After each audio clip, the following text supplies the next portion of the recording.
ago I met you, you was 26. I was 19, ambitious as shit. Young, hungry, still finding my way. You saw that fire and stayed in my face, yeah.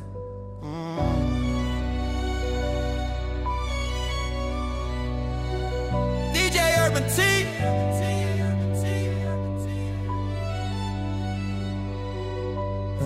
I wasn't interested, I made that clear. You said just friends, I let you stay near. Deep down my gut was ringing along, but I ignored that shit and dropped my guard. 3 months later, you was in my zone. Friend zone felt safe, I felt in control. But you was lying about your man, planting seeds like I was the plant. Real. You called crying, said you was alone. Asked me to pull up just as a friend, though. I said no, you convinced me again. I walked into a trap I didn't understand. Half dressed and relaxed, sweet friends. I felt uneasy but stayed in there. Standing there with my guard unclear, thinking, where the fuck do we go from here? Yeah. Where the fuck do we go from here? Yeah. When lines get crossed and shit ain't clear, yeah. Where the fuck do we go from here? Yeah. When comfort feels fake and fear feels real, yeah. You put me in slow, switched the gear, yeah. Now I'm stuck asking, where the fuck do we go from here? Yeah. Damn, I was young. You seduced me without saying shit. Used confusion and I fell for it.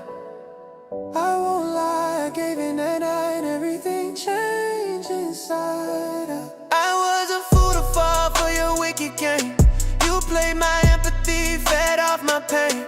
Morning came, now I'm your man. Didn't choose love, you had a plan. Fucked up.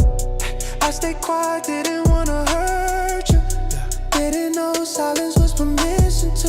You played the victim perfectly. I thought I was saving you, you was controlling me. Still asking year after year, where the fuck do we go from here? Yeah. Where the fuck do we go from here? When lines get crossed and shit ain't clear, yeah. Where the fuck do we go from here? Yeah. When comfort feels fake, fear feels real, yeah. You pull me in slow, switch the gear. Where the fuck do we go from here? Yeah, yeah. 3 years later, moving with me, called it growth, called it maturity. I wasn't ready, but I folded quick. Lost my space, lost my sense of shit. Marriage pressure, heavy as hell. Commit or you don't love me well, yeah. I wore the ring, but my soul felt numb. Married fear dressed up as love. This ain't love. I kept telling myself this was love, not control. Kept blaming my doubts like something was wrong with my soul. Every compromise chipped away at my spine. I stopped feeling like a man just to keep you fine. I just explaining why I felt trapped. Tired of apologizing for shit I didn't do back. I looked in the mirror and barely knew me. That's when it hit, this marriage is killing me. I'm done, yeah. 3 more years and everything cracked. Arguments daily, no going back, yeah. Same bed, miles apart. 2 tired people with broken hearts. Divorce papers felt like pain and relief. Lost years, lost time, lost belief. But staying would have destroyed me. Word, fuck love, that feels like a curse. Now I'm free and I see it clear. I know exactly where I go from here. Where the fuck do I go from here? Somewhere honest, somewhere clear. Somewhere love don't come with fear. Somewhere I'm chosen, not engineered. You took my youth, I paid in years, but I got my soul back standing.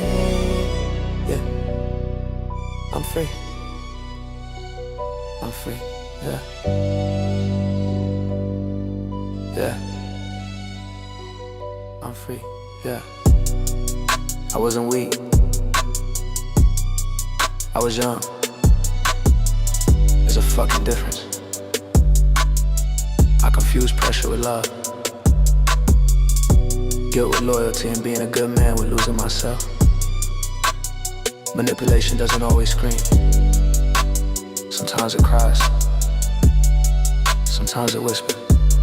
Love doesn't rush you, doesn't corner you, doesn't accept you. I paid the years for this lesson. Lost time, I'll never get back, but I got my soul back and that shit is priceless. Never again ignoring my gut, never again shrieking for comfort. Never again mistaking control for care. I don't ask where do we go from here anymore, because I already left.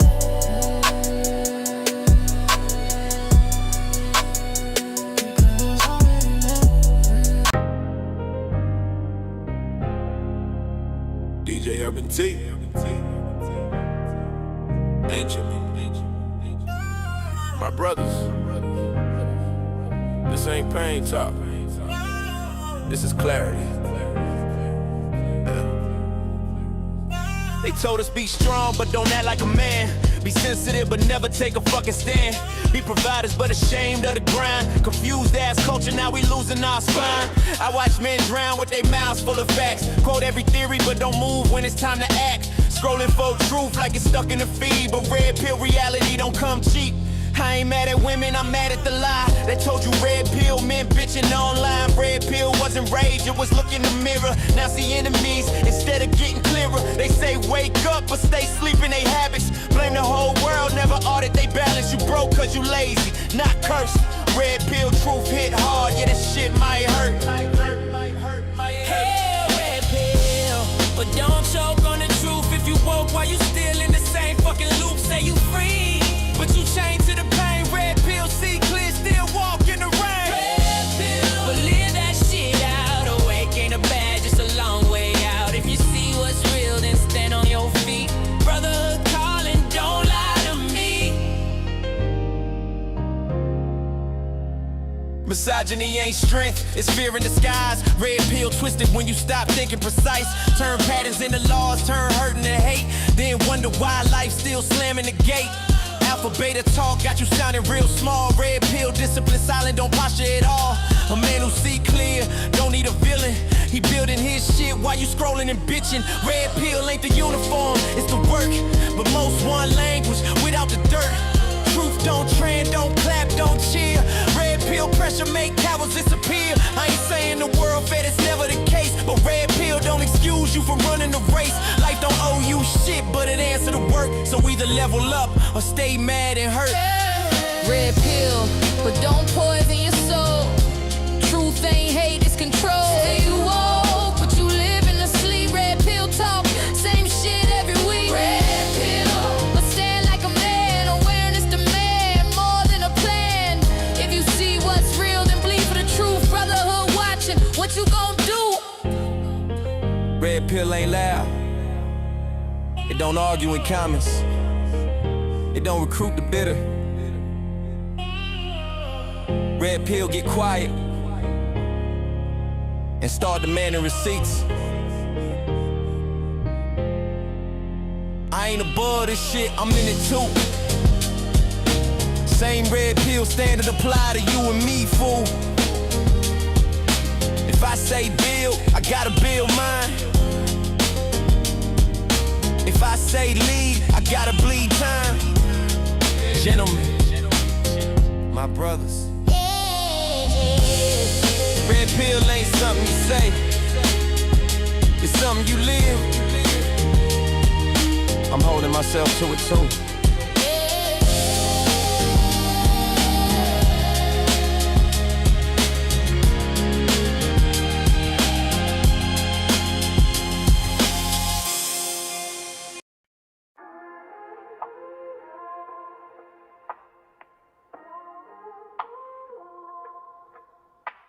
Welcome to the lounge, where we challenge accountability.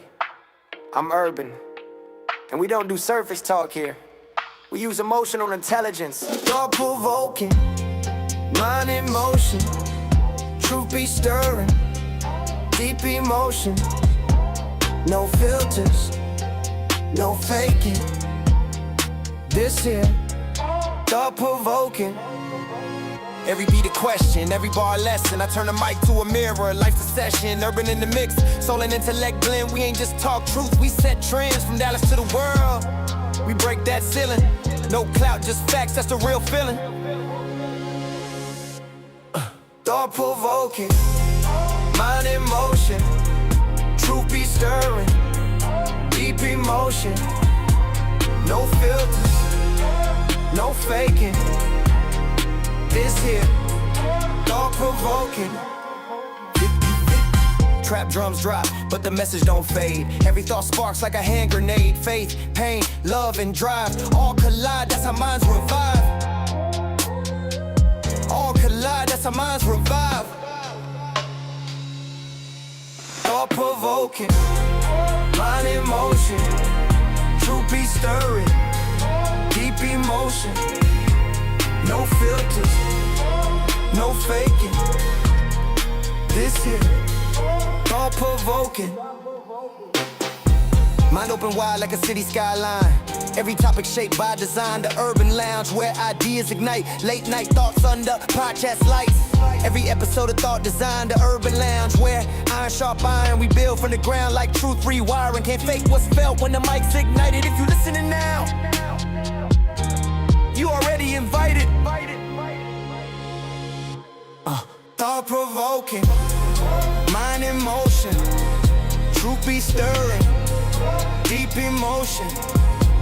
No filters, no faking. This here, thought-provoking.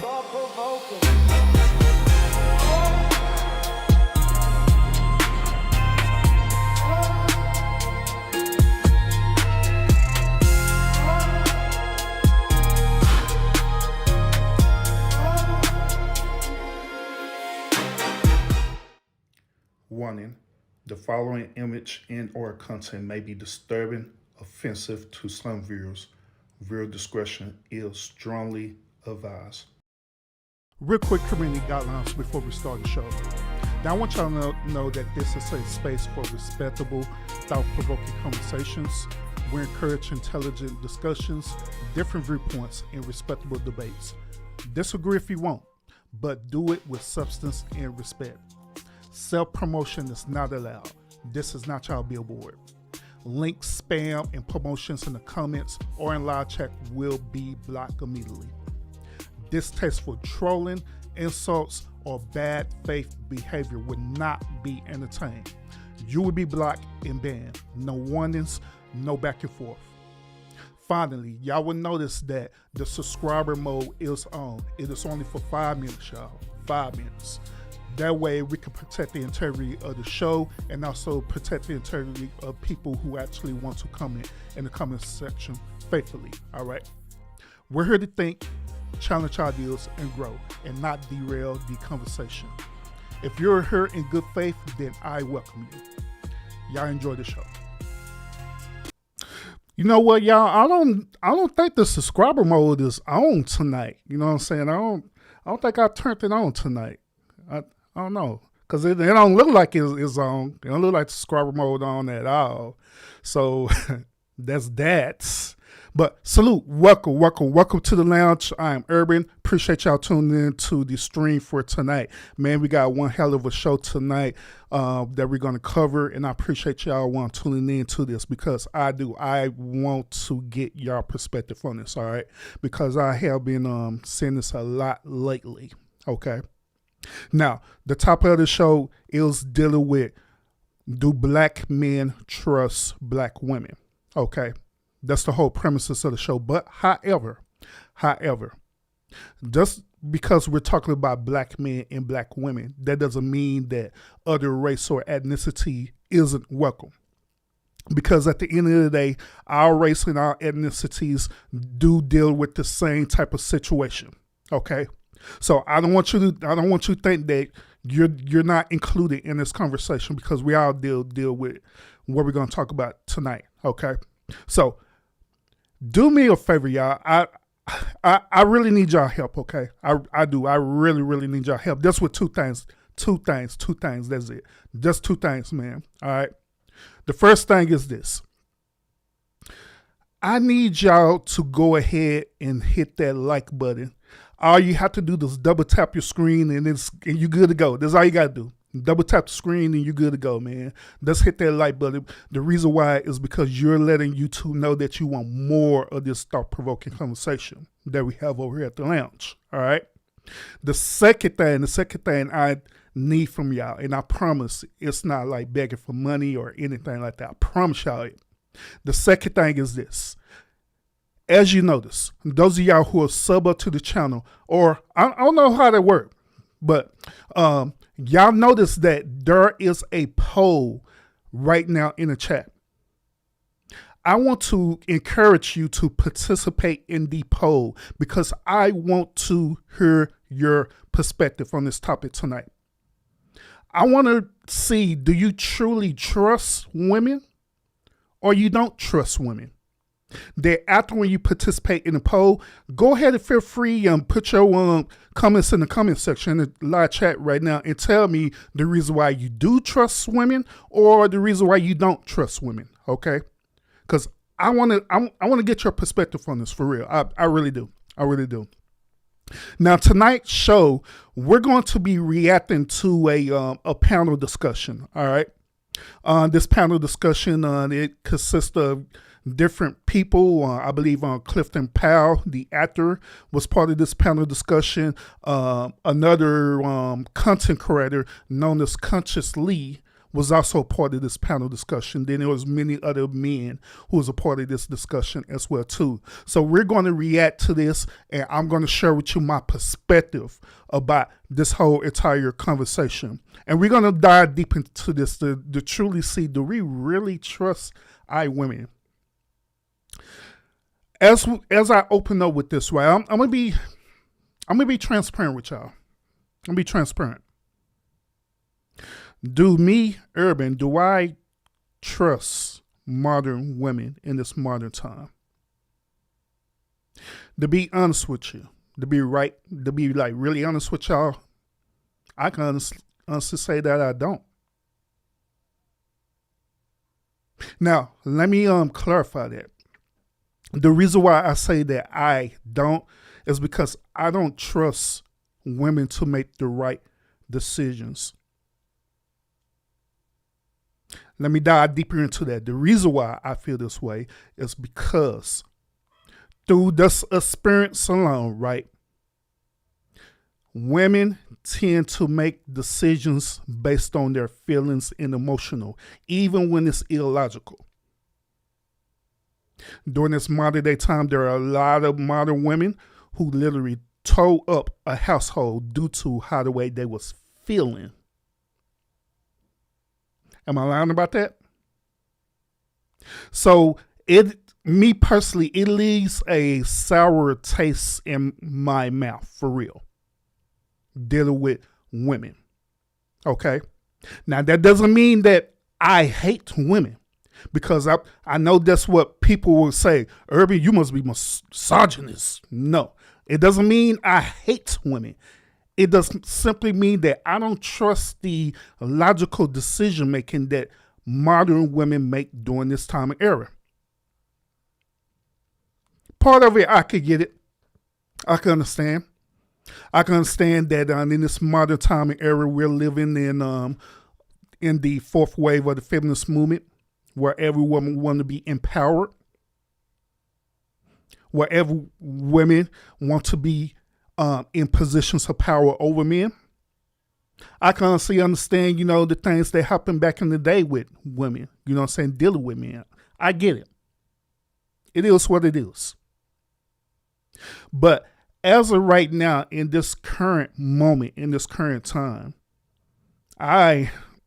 it's hard for me to really trust women. Y'all want to know what's interesting about this, y'all? What's interesting about this is that I'm a married man and I'm saying this. I'm literally a married man and I'm saying this for real. I'm just saying. Let me clarify this too. I love my wife. I love my wife for everything in me. I really do. I love everything about her. From her physical appearance all the way down to her mental. And also her spirit as well too.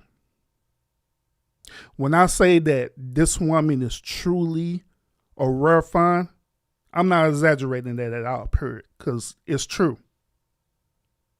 She is the most helpful, helpmeet woman that I have ever dealt with. throughout my whole entire life of living. And that is the real about it. But even within that, I have this small little doubt in my mind.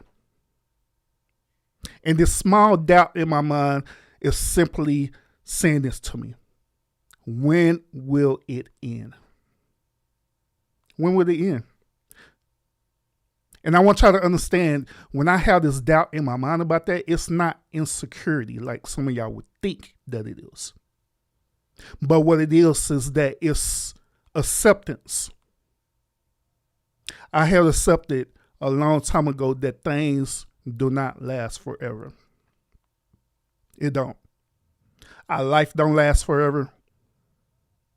Things that we build don't last forever.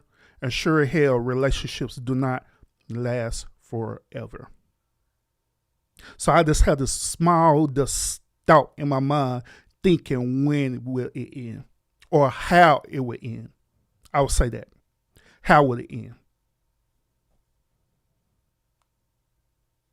I'll be thinking, would it end with one of us passing away?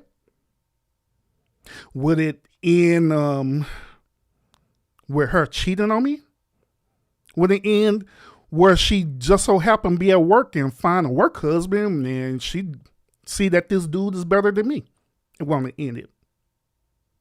So that small thought is always in my mind thinking about that, right? And so that's why I came to the acceptance that things do not last forever. But also that goes to the point that I was saying earlier about modern women as a whole, that sometimes, modern women, they be doing things based on their feelings and their emotions other than logic and reasoning. But we're gonna dive deep into this. Once again, y'all, I appreciate y'all tuning into the show. Those of y'all who are tuning in right now, make sure you hit the thumbs up to support this channel. And also, I was going to say something else. I'll wait till later to say it. But make sure y'all hit the thumbs up to support the channel. Thank y'all so much. And I see people in the chat right now. I appreciate y'all a whole lot. I appreciate the conversations that's going on as well, too. So without further ado, let's go ahead and get into the content of the hour that we're going to react to. And we're going to share our perspective on this as well, too, right? So this is based on the panel that was on, I forgot what the hell this is. Hello, who these peoples?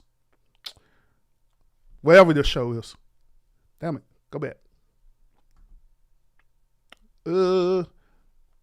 Whatever. But anyway, we're going to react to this, okay? And I want y'all to listen to this conversation. And I want to hear y'all perspective on this, okay? Now, I have not seen this video at all, but I know a lot of content creators, especially in the manosphere and the red pill spaces, are talking about this, all right? So I haven't seen no videos or anything like that. So this is going to be my first time actually reacting to this, okay? So without further ado, let's go ahead and get into this content, all right? Let's do it, y'all.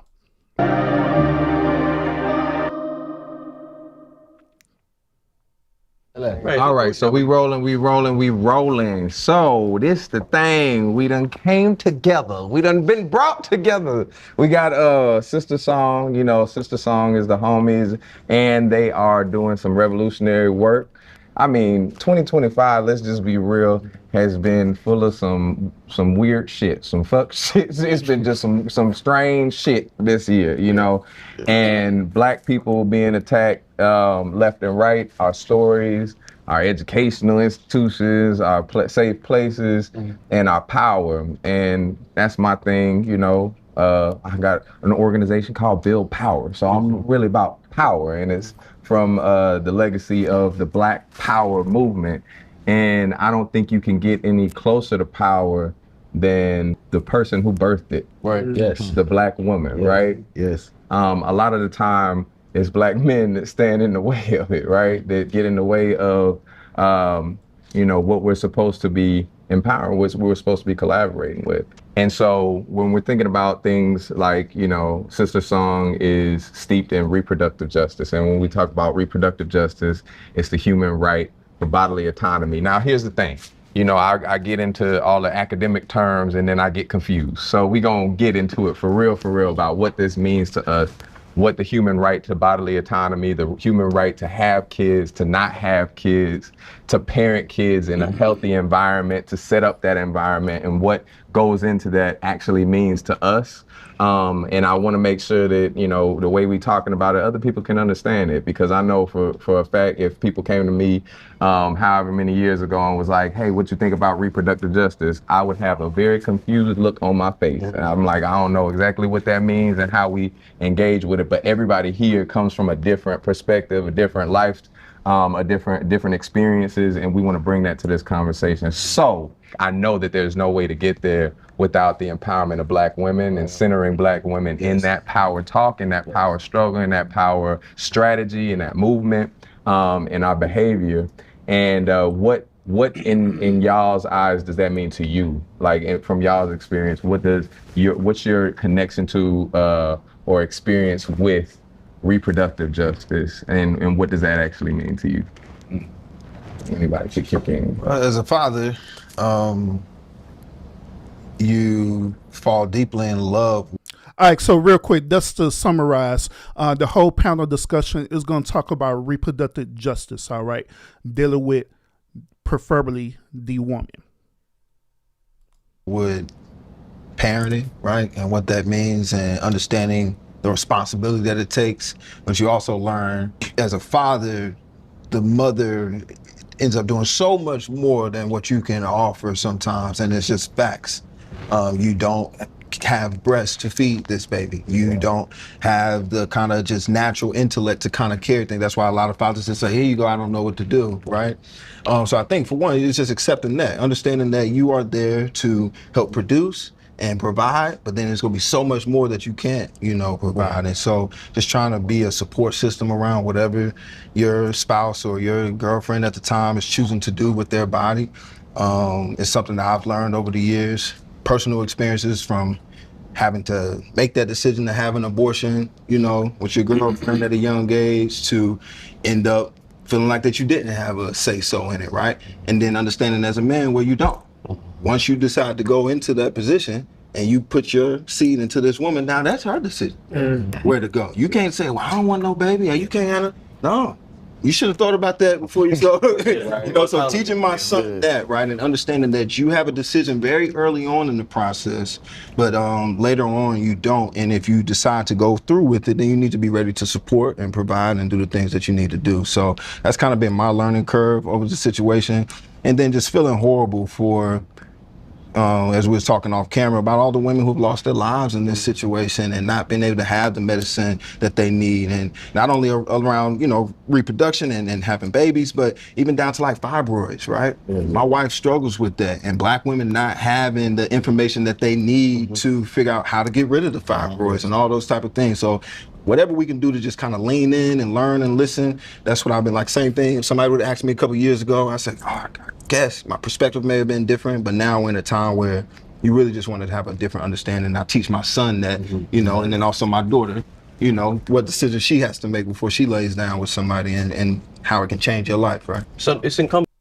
So real quick, I want to give my point of view on this, all right? See, this is one of the things that women in general bank on, okay? They bank on men to take care of their responsibility, okay?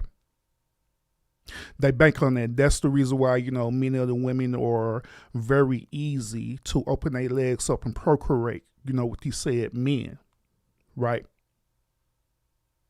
But here's another thing about this.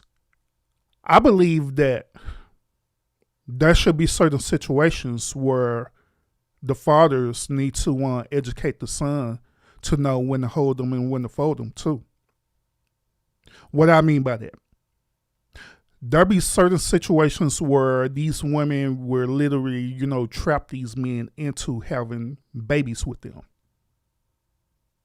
They'll trap them in certain different ways. You know what I'm saying? They'll probably lie to them. They'll probably get them drunk or whatever case may be. Whatever games that they'll play, they'll literally do that to these men. And they're banking on the fact that this dude is going to go ahead and take care of this responsibility while putting up with their bullcrap. So I'll say this. It depends on the situation dealing with that woman. Sometimes in some situations, right, it's better for you to hold and fold it. Meaning that it's better for you to go ahead and let them label you as a deadbeat dad. And the reason why I'm saying this is, once again, because sometimes your sanity as a man and your peace as a man is way more important than putting up with 21 years of bullshit. And I'm just being real about it. I'm being real about it. But y'all let me know what y'all think about that. Let's continue. Put up on you to have that information. If your desire is to be a father, is to understand the woman's point of view and the things that they go through. We think of a lot of things that we go through, our upbringing, not having a father or having a father, all our experiences, and the dream of being a father, you know, and having a son. Yeah, Evan, facts, I agree with you on that perspective. I do. You can't untrust the pull-out game, nor you can't trust these women to say that they on birth control or anything like that, or taking a plan B. Because one moment they'll say that they are, next moment they're not. One moment they say they are going to take a plan B, then they realize what type of man you are, or if they end up falling in love with you emotionally, right, and they see potential in you, then guess what? They're going to want to renege, and they're going to go ahead and keep that child, and you don't have no say-so whatsoever. But I want to let y'all know this, gentlemen, that you, even though you don't have a say-so to control her body, you do have a say-so to determine if you're going to be a father to that child or not. You do. You really do. You can either choose to be present or not be present. Now, ideally, it'll be better for you to be present in that child's life, but I also understand the reality too. I understand that sometimes these women do not make it easy for you to be present in that child's life. They would be so chaotic with you. So that's why I was saying earlier that it's better for you to not deal with the chaos than to deal with 21 years of chaos. You know what I mean? But it just depends on the situation. Son or a daughter, and what kind of father you want to be. All of that comes to mind, but before inception, those thoughts never came to me in the sense of what she would go through. Mm-hmm. You know, how would I handle being in a waiting room and being told something and not knowing the information? Who do I lean on? All those things that come to mind that happen when you're in the delivery room, or the process of having a baby or having a healthy delivery and all of that stuff. And then, you know, I think it's absolutely important for us to have these types of conversations and have these thoughts leading up into the idea and actualizing fatherhood. Mm-hmm. You know, I think we center ourselves, you know, the patriarchy of it all, we center ourselves, you know, we're the ones that make it happen. Hey, I want to say something. I was raised by women. Right. And I ran into some brothers a couple of years, last year, when we were running for election, who felt like Kamala couldn't lead. Correct. I said, but your mother ran the house. Right. And my mother tragically died when I was 4, but my sister who raised me was a gangster. Could take $1 and balance the budget like in 25 minutes, $100. So I think that in order to trust Black women, we gotta kind of like, I think you and I were talking about, or no, I was talking to my driver on the way over about holding yourselves accountable. 81% of people don't talk. And Black men have to talk to the women. And a lot of the women, and it's not 81% of women, it's 81% of people don't talk. So I think it starts with a dialogue. But I can personally tell you, I can't imagine walking around with another person inside of me. And I think that we have to yield to women. And I don't think the government can tell you if you were raped. I mean, they're talking about if you were raped or molested, that you have to have that child. I don't think the government should have any say in that. So real quick, we're going to stop on that because I want to give my perspective on Clifton point of view. First of all, he mentioned that he was raised by a woman, preferably his sister or something like that, since his mom passed away, right? See, you can't equate survival with selection. I'm going to say that again. You can't equate survival with selection. Now, what do I mean by that? Survival is based on his situation, where his sister was forced to be both a child and a parent at the same time. You know what I'm saying? And there are plenty of situations where people are in this environment where the child literally have to become the parent. That's based on survival. But when he's talking about Kamala running for president, that's not survival. That's selection. Two totally different things. Now, when it comes to like running the country or being a spokesperson for this country and this nation, I'm with them. I voted against Kamala because I did not want a woman to be the spokesperson for the nation. And the reason why, it wasn't because I was being misogynist. It wasn't because I didn't think she was incompetent of doing it. It's simply because I was looking at the bigger picture. There are plenty of other nations all over this world, and guess how the way it's run? Over 90% of it is run by men. And within these men, they deal with the patriarchal system in their said nation. And you get a woman like Kamala to represent our country. Do you think them nations going to take her serious? No. Not at all. So logically speaking, it was better to get a man as the spokesperson for our nation. Now, we may not like the man, but logically speaking, it was better to have a man than a woman as the spokesperson for our country. Once again, that deals with selection versus survival. Now, let's say in a hypothetical situation that something were to happen to, the president or whatever, and, she was just so happened the vice president, then that's not selection anymore. That's survival. Something happened to the president where he's no longer competent to lead the nation. He may have passed away or whatever the case may be. That happened to him. Got captured, I don't know. And so now it's based on survival, where she is the next person to take care of the business, do what you gotta do. That's survival versus selection. So there are a lot of situations where women are running households, like Clifton is saying, based on survival and not selection.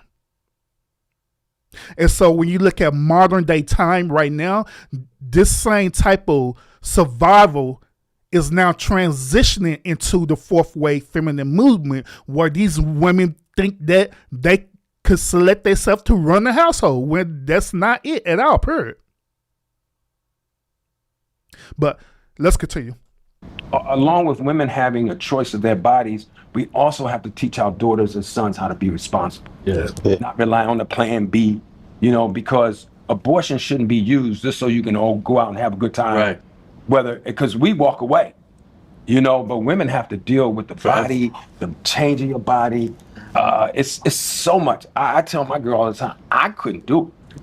Just having a menstrual cycle. I would say, God, can y'all let mine come once a year? I can pay somebody once a year, because I watch my girl go through the changes emotionally, and not just physically, but it's a lot of shit women go through. So I think men, honestly, need to sit down and shut the fuck up. Right. It's a lot that we don't see, because if you weren't raised that way, you don't know. It's like listening to you guys trying to be good husbands. The women gotta let us in, and we can't tell them what to do. And I think this government has to step back and let women make choices for themselves. Women are the Yeah, I don't first agree with that wonder of bullshit. the world. Despite what's said, it's the first wonder. Exactly. That's the only thing outside of God that I know that creates. Yes. First Yes. and foremost. The issues that we have are that the woman knows before we know whether or not life should be brought into earth, brought here, or if it should be aborted. They deserve to have that right for the simple fact of America does not allow us to run a system the way we should as a family. Men don't understand, you may be the leader, but you might not be the provider. Do you know how to lead if you are not the provider? In the midst of trying to figure it out, we coming from a whole bunch of systematic, it's been constructed for us to be the way that we are, to think that we are. That's not how it was And programmed. then talk about that program I mentioned where they took they paid Black to take fathers black to fathers the out of the house. house. And then from there, me Right. and Cliff was talking Right. about that. When it started with the Section 8, women were able to take care of the kids without the man being in the house, which gave her the mindset that I can be the leader because I have to be the provider. And then after that, it was the crack epidemic, which guys started using or they was going to prison. Regardless, we stayed out of the house. And now with social media, and the thing is, we were always here to protect the black women. And if you ever seen the movie Sparta, men were actually the leaders, but the leader knew how to lead because he still trusted the woman with the gift that God gave her, which was intuition and discernment. And if you knew how to treat your woman and she knew how to love and that stress was off her, it allowed y'all to operate as a family unit, to be able to trust her so she can be able to trust you. So real quick, I also want to talk about this abortion topic. Now, those of y'all who are, subscribers to this channel, y'all been with me since last year, been with me since the election and everything, right? Y'all know where I stand with the case dealing with abortion. But however, we got some new people over here, right? We got some new people over here who never heard my point of view on this. So I'm going to share it with y'all tonight, all right? This is my stance on the abortion and abortion laws, okay? Now, I believe that there should be certain type of regulations dealing with abortion, okay? First of all, when it's dealing with, rape or incest or molestation, right? I believe that the woman absolutely should have a choice in that. No question asked. Absolutely should have a choice in that. Because that's a situation that was unpreventable for her. But however, what they also need to understand is this: in this modern day time, dealing with this fourth wave of feminist movement, we have what is known as bops. We have what is known as birds out there. We have what is known as 304s out there, right? Meaning this, that these women will purposely be reckless with their coochie. They'll purposely be reckless with their coochie, where they will sit up here purposely get themselves pregnant. And two things will happen when they do this, right? They'll purposely get themselves pregnant to run a game on the dude, to run a scam. Y'all want to know what that scam is? They'll run a scam on this dude, say, I'm pregnant. Well, if you don't want to have the baby, then you need to pay me $500. And so dudes will become sucker enough to do it, give them $500, just so she could want to go on to abort that baby. But in all, she's up here lying to you like it ain't nothing. Never was pregnant to begin with in the first place. Running a scam. There are other women out here who will literally get pregnant, right? That's because it's a game to them. They'll purposely get pregnant and have an abortion because it's a game to them. Because their mind is wired that way. So y'all think I'm lying about this. Last year, I just showed like plenty of videos of these women literally confessing this. I just get pregnant, I just will have an abortion. It's like It's like having a gift card or whatever. I can just keep constantly getting abortions over and over and over again because it's cool. Yes, it's women that think like this for real. So that's why I say when it comes to situations like that, yes, that do need to be regulated for real.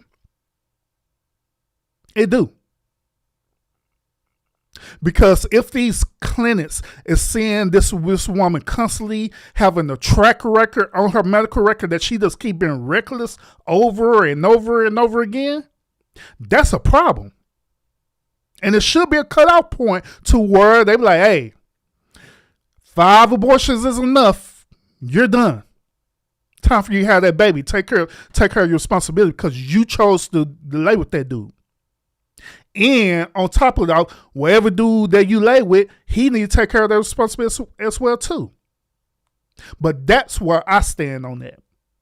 Now, many people would disagree with me on that, but in this modern time, I honestly believe it needs to be regulated. That abortion state really do need to be regulated for real. Except on the situations that I told you, if it's dealing with rape, incest, molestation. But let's continue, y'all. Oh, also, y'all, look, we got 104 people watching right now. Do me a favor and thumbs up the live, please, please, please, because it helps support the channel a whole lot. And also, we still got the poll going as well, too. So if you have not participated in the poll, go ahead and do that, all right? So let's go. Once you realize how powerful that woman is, a lot of us run around, and even for myself, I struggle with being monogamous because I didn't understand the value of the woman. But once you put a woman next to God, would you play with God the same way? Mm-hmm. And if you knew what you possessed as powerful, I don't think that we would run around with the promiscuous mindset of thinking it's okay because we wouldn't look at women the way that we are downplayed the thing of how they are. So I'm gonna interject real quick though. I think that there's something I think that's really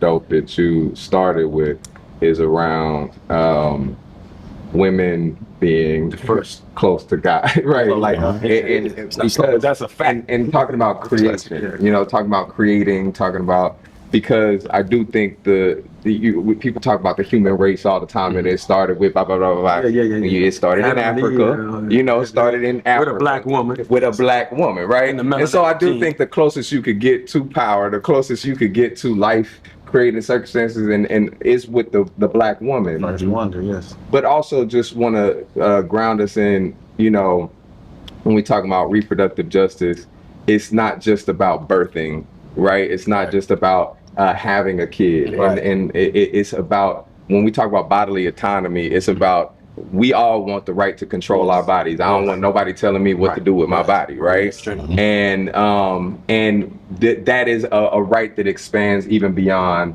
having a kid, right?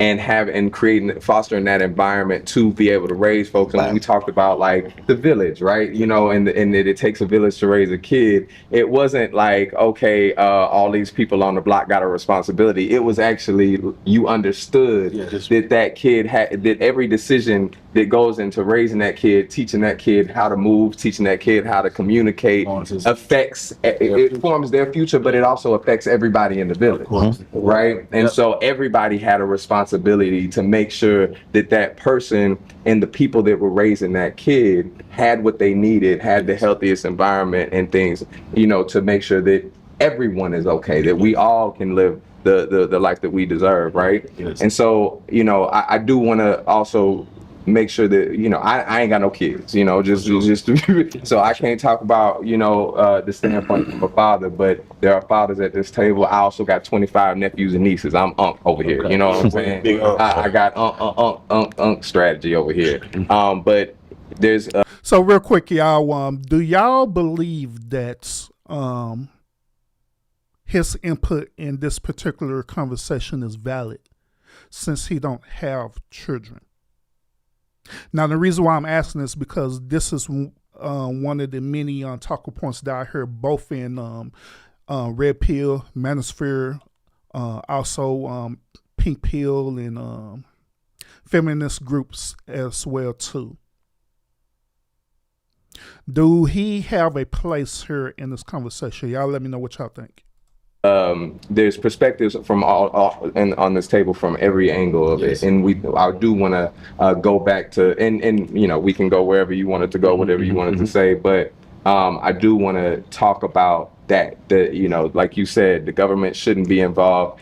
Keeping in mind that this is a government that was steeped in what they call white supremacy. I like to call white delusion, right? You know what I'm saying? Thing, yeah. It was same thing, right? And the they don't want to believe that they came from a black woman. Yeah, and the definition. Becky, you came from a black woman. Well, the definition of, you know, masculinity, the definition of what we do with our bodies and how we define a government's role in that came from that corrupt standpoint, that corrupt perspective.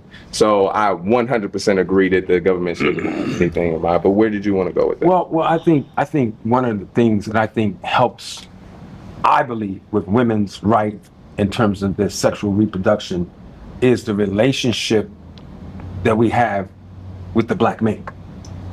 I heard a psychiatrist when I was on one of the panels say that African American men and women are suffering from 450 years of post-slavery PTSD. Yes. So one of the things that I love about this thing right here is that the next one I want to see is black men and black women sitting down together and talking about how do we learn to exist in peace. And I say that because I'm saying this, and a lot of times I have to catch my. I don't know about that one, Clifton. All right, chat. I'm gonna ask y'all this.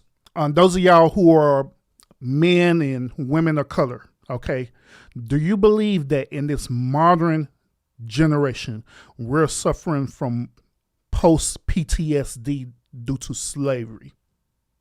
Do you agree with that or disagree with that? Because I strongly disagree with that. I do. I'm not suffering from no type of PTSD dealing with slavery that happened back in the day. It doesn't bother me. It doesn't affect my psyche. It doesn't make me look at people differently.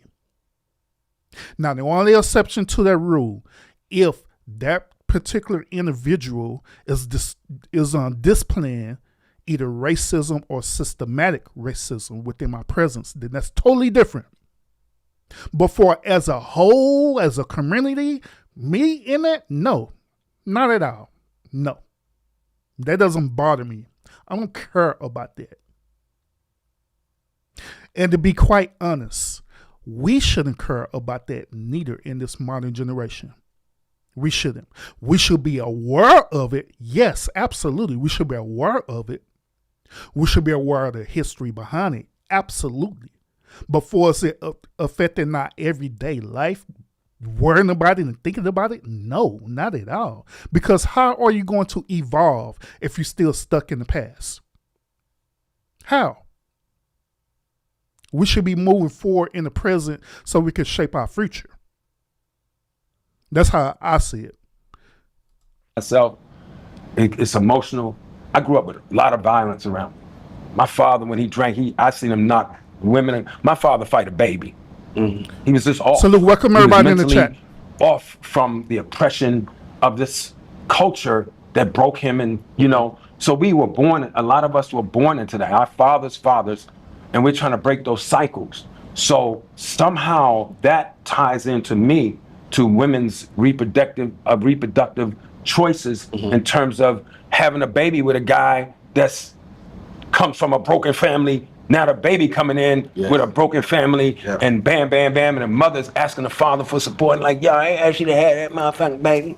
That ain't shit. I don't even know if that's that motherfucker. I mean, there's so many levels to this that make women cower or not want to talk, or be the victim of one guy shot his baby mama and the kids the other day.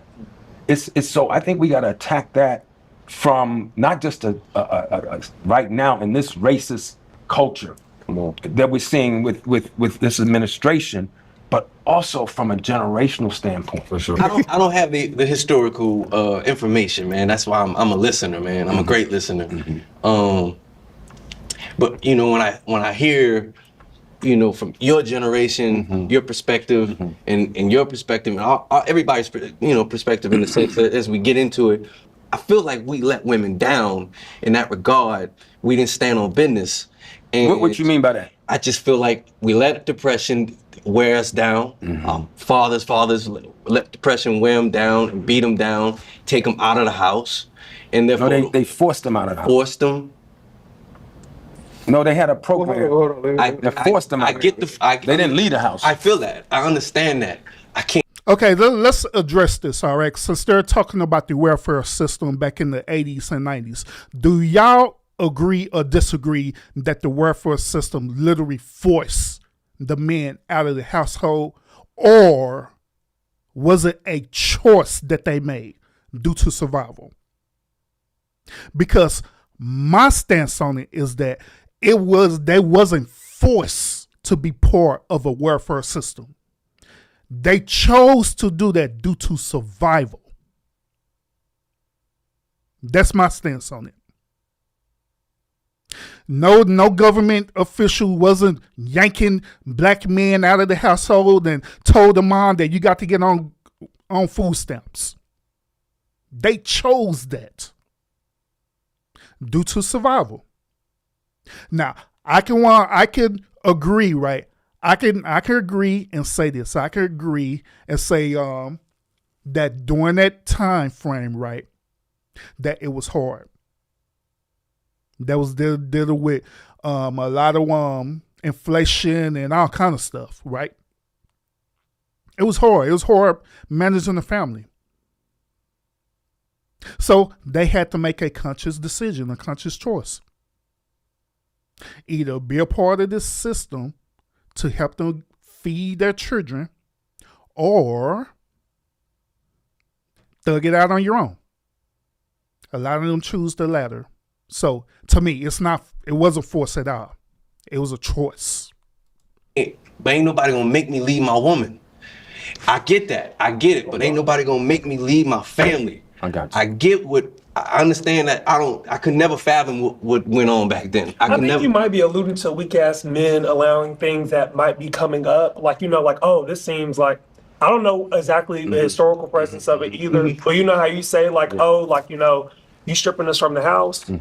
Oftentimes, I'm a man who dates men. A lot of men are strong. So the way that you say you're not going to take nobody from my family, you're not going to strip me from my family, a lot of people don't walk with that. A lot of people don't have that. So, I mean, like, it is systematic, but I mean, at the same time, I mean, you part of, like, the few men who is not going to live their life like that. I mean, I get a system that you live in a place that is just geared to tell you, you ain't shit, you ain't shit, you ain't shit. And it beats you down. You ain't shit, you ain't shit. Yeah. And it beats your other counterpart down, so y'all come home to madness, beatness. Yeah. Nobody know how to heal anybody, right? It's a lot that goes into it. Yeah. I think it's a lot of different influences that happen, whether it's drugs, right? We know that our community struggled with that for a long time. But let's talk about them. Let's go back up. But no. Let's go back and talk about the CIA putting the drugs in the neighborhood. That's what I'm gonna say. We're in a country where drugs is probably the most highest profit of things that you want, right?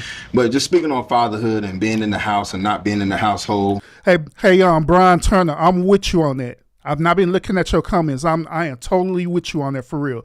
But we're trying to give them a chance. That's to hear them out and see their perspective on this. All right, because when I knew that Clifton Powell and Conscious Lee and all they was on this panel, I was already like, this some bullshit. That's bullshit. But I'm willing to hear them out. Let's hear their perspective. I think, it's a lot of pressures coming from East Side, right? Yeah. I've looked at fathers who run in the household and had conversations with them and say, man, you've been on drugs since you was 12 years old, brother. Your brain doesn't have the capability of thinking correctly, That's true. right? You are afraid that you can't provide for your family, so you would rather leave, right? Not knowing that you have a woman who's willing to stay down with you and hold you down no matter what, right? So it's just, as a man who, even to this day, get nervous, right? Like, man, this shit is slowing up. Like, am I better off telling my baby and them, like, are y'all good? No, of course not, right? Right. But you have to be honest about yourself and say, I'm fearful of certain things, and say, and not necessarily a weakness, but necessarily it's like, I'm scared. right? That I can't provide. And now I've either let someone else kind of tell me what I need to do, right? Rather than following my own intuition and having a relationship with my ancestors in the universe and that can really guide you, or having that one-on-one with your lady. So many things that can pull people out of the house, similar to the conversation. It's like, well, if I was enslaved, I wouldn't have done that. It's like, well, you really don't know. So it's like, it's so many different things that go into why people do things. And sometimes, you can name it to, it's like, oh, this person was being a coward, or this person was being, but a lot of it is fear, and a lot of it is because we're the minority.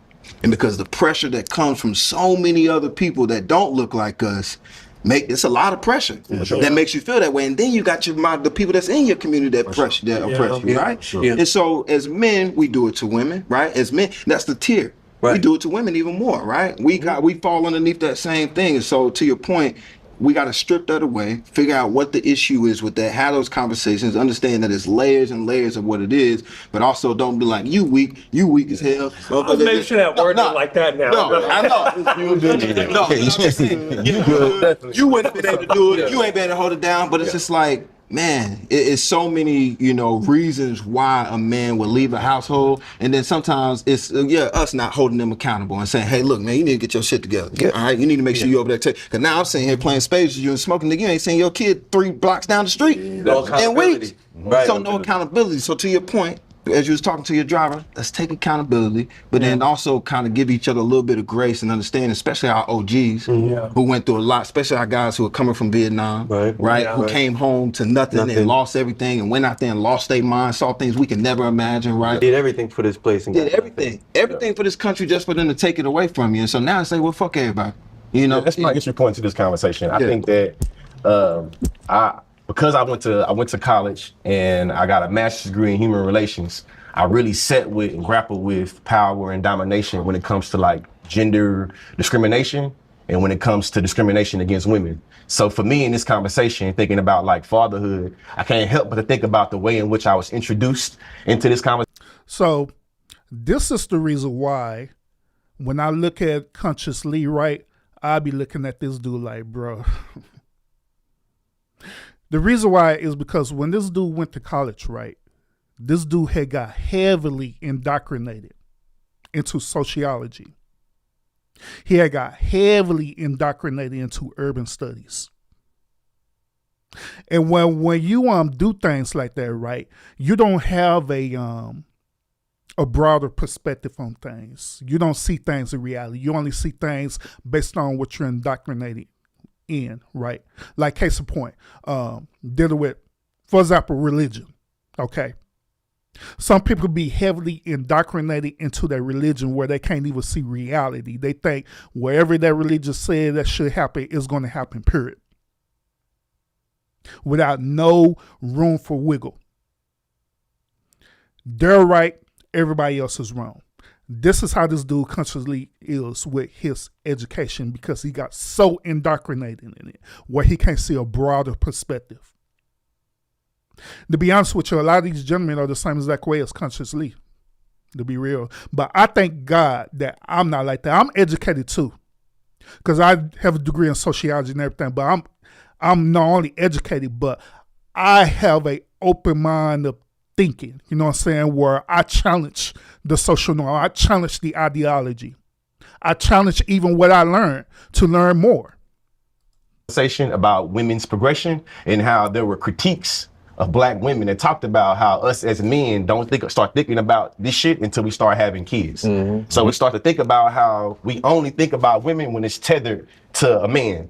Like, hey, respect her, bro. That's so-and-so, little sister. Hey, respect her, bro. That's so-and-so. So it's really thinking about how us as men, in terms of accountability, we really don't even have a good transition from objectification to fatherhood because you've been a fucker for 20 years. And now you don't want to be a fucker no more. Now you want to be a father. Because we don't have that accountability to think about the like how we are taught to objectify women. And I know in our conversations it'd be like, hey, you can get respect from the homies based off how you get down on a bitch. Yes. Yeah. To be real. Yeah, I know, Brian. Capital. Oh, to answer your question, this particular show, normally I don't do call-ins. I can, but normally I don't do call-ins, but I'm going to start having shows where we start doing that. So make sure you sub up to the channel, all right? And to answer your question, Deanna Taylor, I think that's what it is. What were American slaves indoctrinated in? They was indoctrinated into this American culture. Absolutely. That's the reason why that's the reason why we have two levels of black people in America right now. We have the first of all, we have what is known as the house Negroes, and we have what is known as the field Negroes, based on what the late great Malcolm X was talked to us about. The house Negroes is the one who've been heavily indoctrinated into the American culture and American tradition, so much so that they decided to formulate their own said type of Greek organizations, known as the Divine Nine, known as the Boule. They also are the ones who are now calling themselves Black Americans, if y'all didn't catch that. They are the ones who call themselves Black Americans versus said African Americans. They're also the one who created a splinter cell, what is known as FBA, Foundational Black Americans as well too, if y'all didn't know that. But let's continue. Popularity, preference, based off of how you're able to dominate and objectify other women. So then when I come into the conversation, I want to talk about progression of women, we start to have different, I'm going to say pathology, different ways that stigma taps into it. And I think one of those is us being very critical about how we relate to women that's not related to us. Like, how do you respect women that's not your sister, that's not your mama, that's not your, you know what I'm saying, you feel me? Oh, even when we find attractive. Like, how do you respect for those women? And I think that the conversation starts before we start thinking about fatherhood. It starts to me, thinking about it in middle school, you know what I'm saying? But also in this conversation though, it's like, hey, so before you became a father, before you became a father, when did you think about the general welfare of women?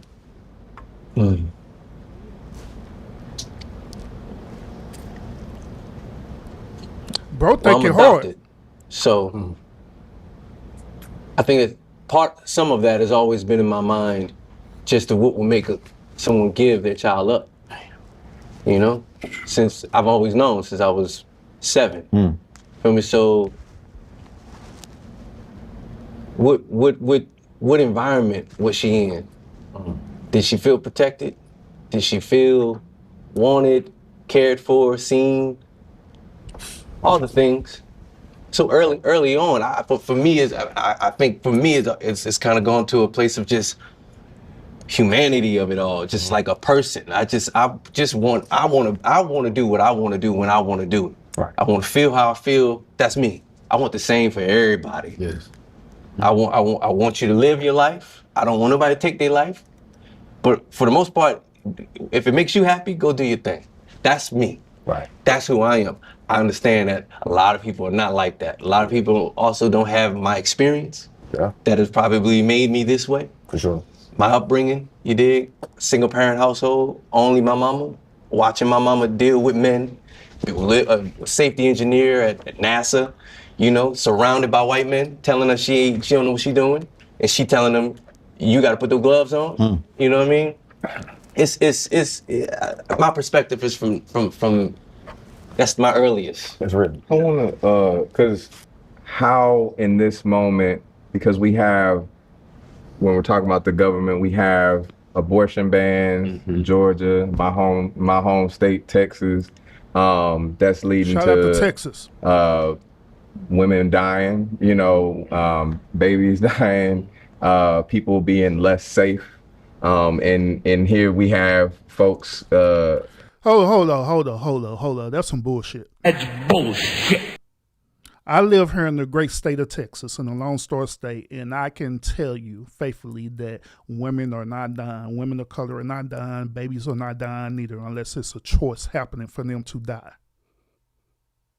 So stop with this cap. And that thing too is that that's us listening to the first, how long we been listening to this shit? 25 minutes. We've been listening to about 25 minutes of this, right?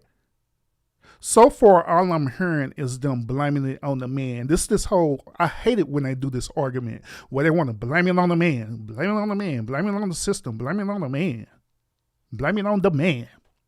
And when I'm talking about the man, I'm talking about the system, the white man. Instead of also holding ourselves accountable for the choices and decisions that we're making. I don't agree with that argument at all, period. We've been hearing about folks being hung, lynched. We've been hearing about so many things this year that scare me as to how I got a big ass family, how all them people are gonna survive this time. And I'm thinking about, and I'm not thinking about protect black women like we've always heard it, like protect black women. Oh, that's my girlfriend, that's my, you know, don't hurt my mama, you know, don't talk about my mama, you know what I mean? But you know, when we talking earlier about a village, right, and how a village, everybody has a responsibility for each person and each responsibility in nourishing, creating that nourishing environment, making sure there's healthy food, you know, clean water, et cetera, et cetera. What are we doing right now to learn what women need, black women particularly, and play our part in that power building? I have a question for you guys, because this is something I've been trying to explore, and then I got more on the journey of once I got married. Yeah, so Black, I see your comment. You saying that the system did cause this, you know what I'm saying? But I could agree to that to a certain extent. Yes, part of systematic racism was the culprit in the black community. Yes. But it had to come to a point where we stop shifting the blame solely on that system. Because it had to come to a point where we have to also hold ourselves accountable for the choices and decisions that we made within that system. Because once again, that system don't force you to do anything. It make you choose psychologically what you want to do for survival. Y'all heard about the the Willie Lynch letter, right? And y'all know part of the Willie Lynch letter was dealing with psychological warfare with black people, right? Where they was literally using psychology to manipulate the black man and the black woman. Do you know that there's some ingrained part of this systematic racism that we're talking about right now? And also that same type of psychology is dealing with us personally, because a lot of people have been programmed to that and they need to unprogram. And so that's the reason why I said, yes, the system, but it comes to a point for us to start waking up and deprogramming ourselves and reprogramming ourselves all over again. So you can be free from that. You're not going to be free from it and sitting up here constantly blaming it. You're going to be free from it to wake up and understand the reality of it so you can move forward. That's how I'm saying. Which is like therapy, right? And self-discovery, right? Understanding that my wife had her own journey of therapy. Thank you. Being introduced to anger management, right? Bro. It's not because you punching holes in the wall, but it's because you just get certain triggers that you don't know how to handle, and you don't know how to. So I think for me, I'm going on a journey, and I'm curious if you all are going on this too, or eager to go on it, because I am learning how to be more enthusiastic about it. Because therapy saying, I don't feel like talking to somebody, I don't want to, you know. So just having that kind of, for me, that's where I'm at, and figuring out that's how I'm gonna make my wife feel safe. Yes. She wants to know that in any conversation, I ain't gonna just be like, I gotta go outside and smoke real quick. Like, I ain't, she wants to feel safe.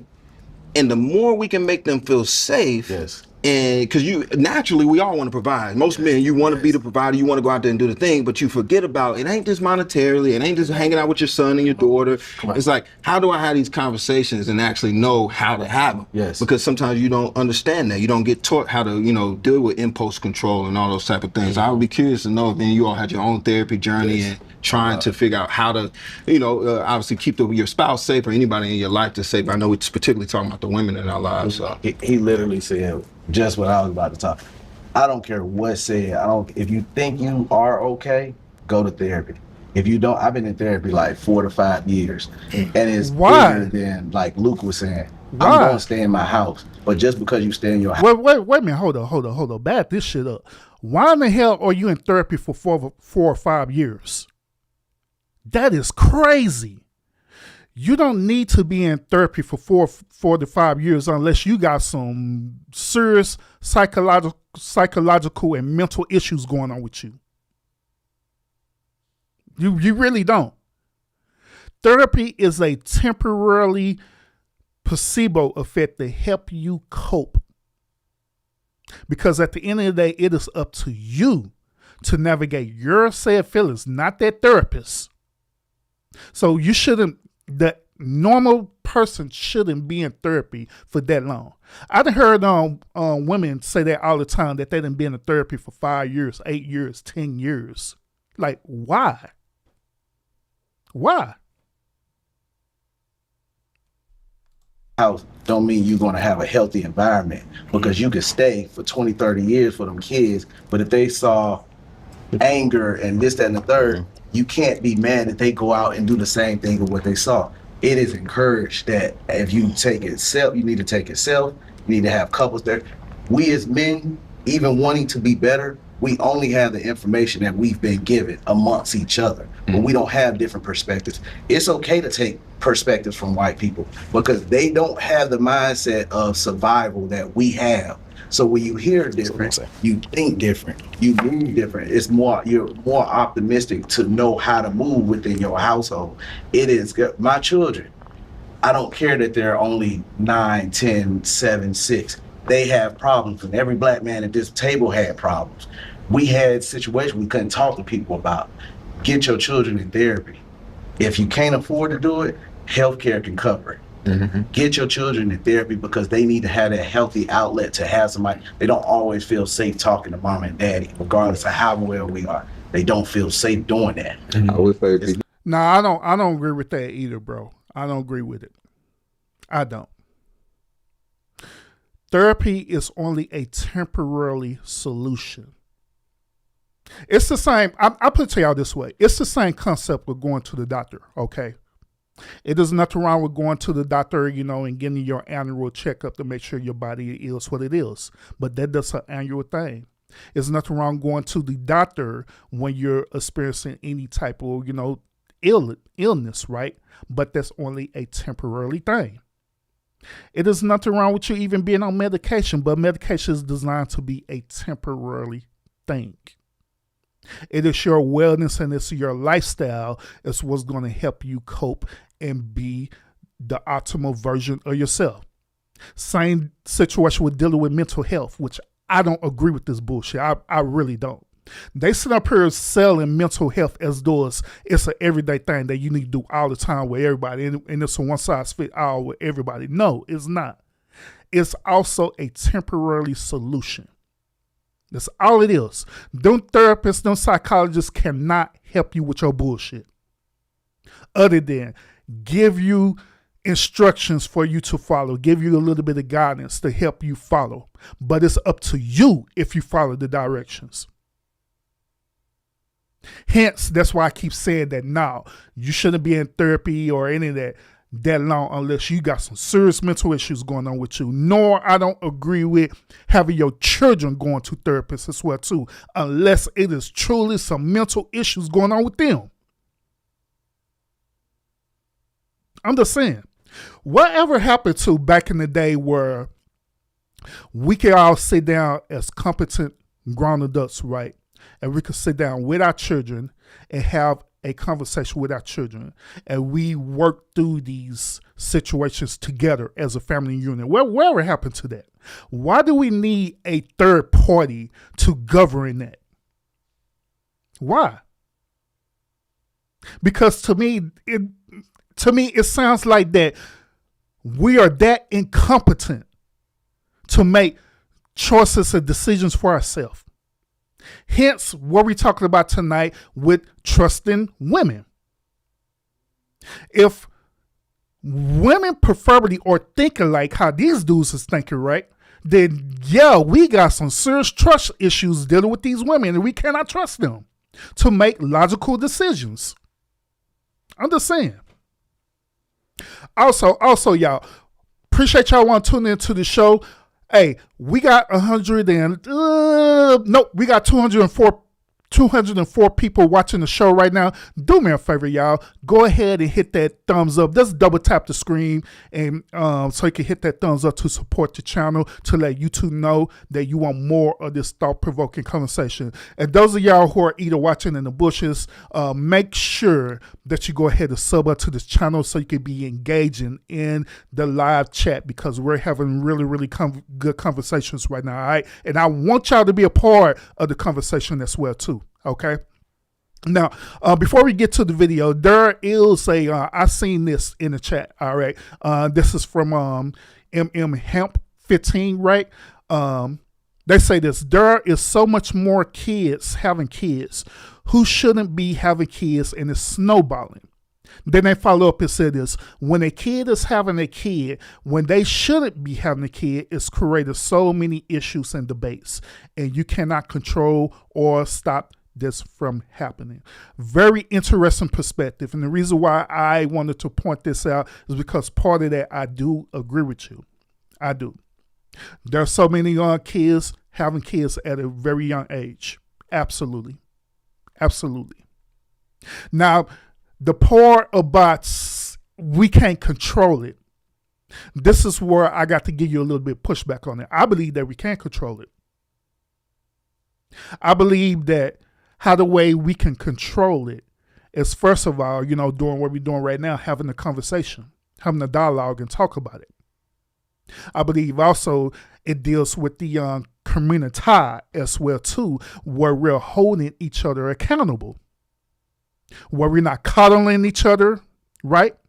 Because in this modern day time, we show the hell like the coddle a lot. Oh, don't worry about it. Mistakes happen. Nope. Bullshit. That's bullshit. We need to stop coddling each other and be truthful and honest and transparent.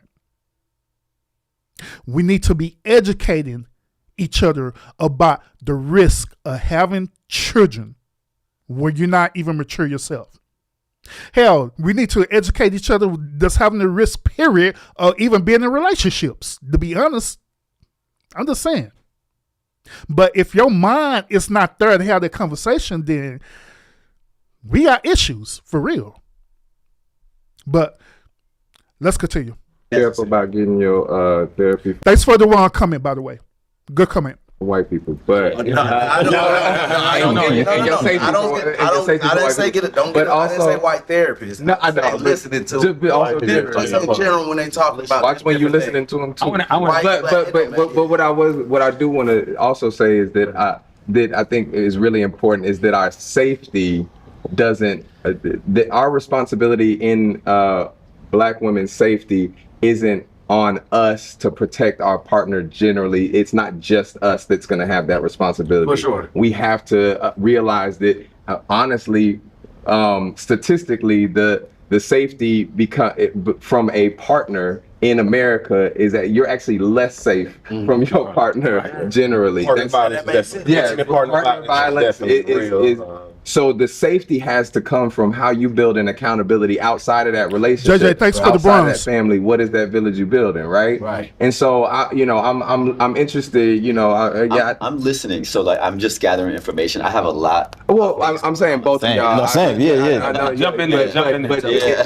How are y'all thinking beyond I'm gonna protect my partner? Because I think that there's a value in that. I think there's a value in I'm gonna protect my partner. Ain't nothing gonna happen to my partner. At the end of the day, though.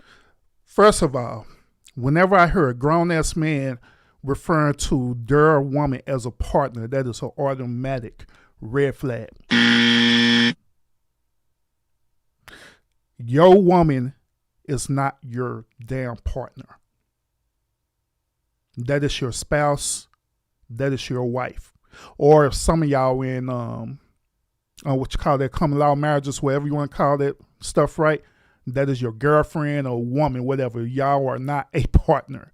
That partner term came from modern day feminism in the fourth wave. I don't know why men sit up here indoctrinating that into their vocabulary. Never call your woman a partner. Men, never call your woman a partner. Ladies, never call your man a partner. Because y'all not partners at all. You have such big systems that are targeting you and doing their best to pull y'all apart, doing their best to divide y'all and pit y'all against each other. You can't depend on, and that's something that we're taught. Masculinity is how powerful we can be and how we can protect what we own and what we, you know what I'm saying? That is not what protection is. That's not what safety is. So I'm thinking about, outside of that, how do y'all think about safety outside of just I'm the protector? You know what I'm saying? How do we build that? The thing that pops into my head right now as we're having this conversation is the system is capitalism, and what that looks like is we're talking about therapy, which I think is very important, but we don't think about the colonial aspect of therapy, which I mentioned in our conversation earlier, and how capitalism and this individualistic view of our responsibility as well is tied to breaking up of our communities. You talked about a village. So when we're thinking about our families, like you as a father, I'm not a dad, I don't have any children, I don't plan on it.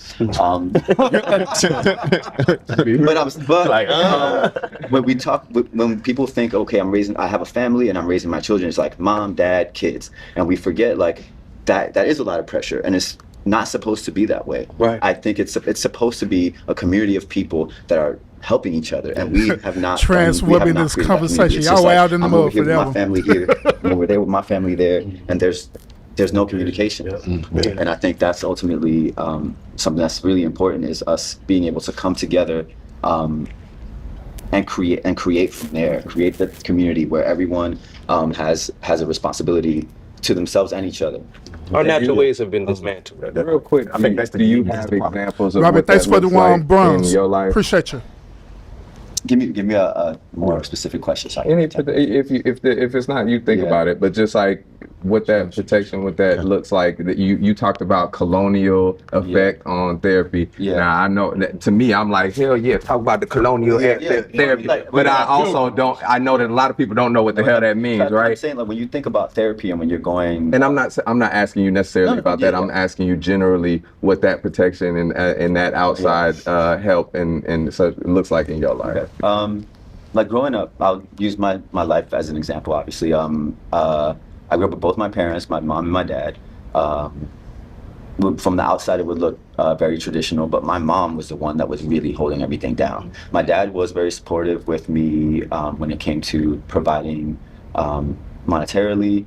He also was the one that had a more formal education, so he was able to help me when I needed help with schoolwork.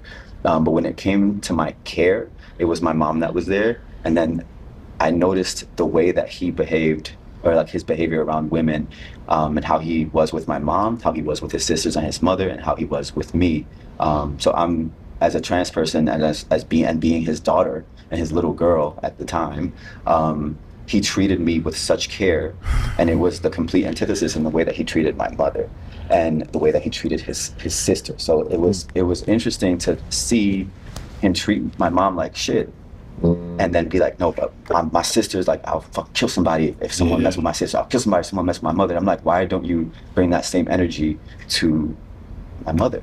So branch off of that. Oh wait. So real quick question there. What do the LGBTQ community have anything to do with this conversation? Now, once again, I'm being I'm being nice to hear it out, but we still have to ask the underlying question: what does they have to do with this conversation? What does the LGBTQ community have anything to do with this conversation?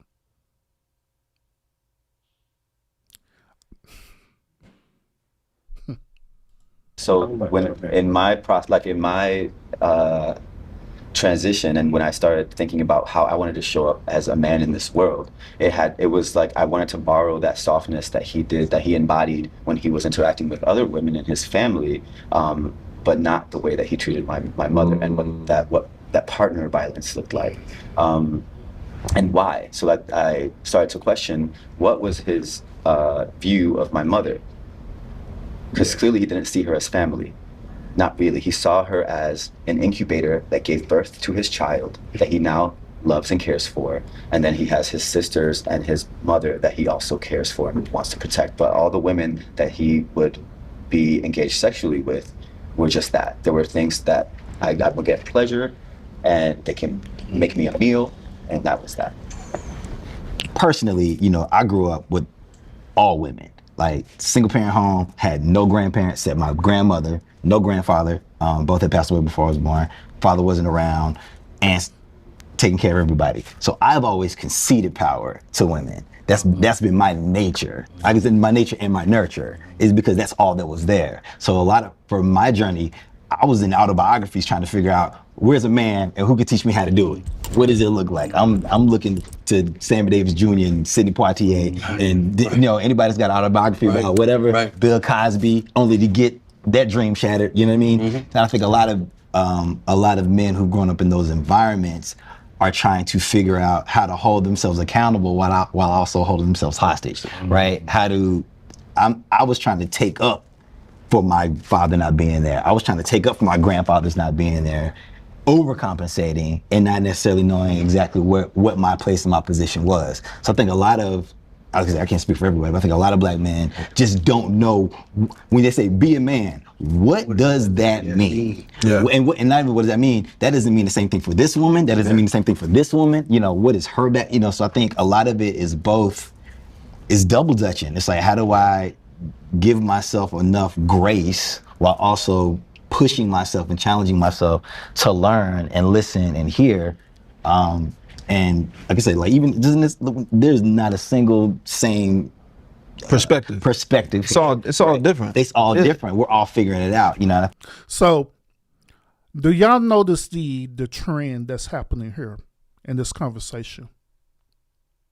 Here's the trend, just in case you didn't want to pick up on it. The problems that we're seeing right now, we're seeing a single parent household, preferably single mothers, right? Single mothers raising their sons and daughters, or a daughter or a son. The second trend that we're seeing is toxic households as well too, where you literally do have both parents present, but however the household is very toxic.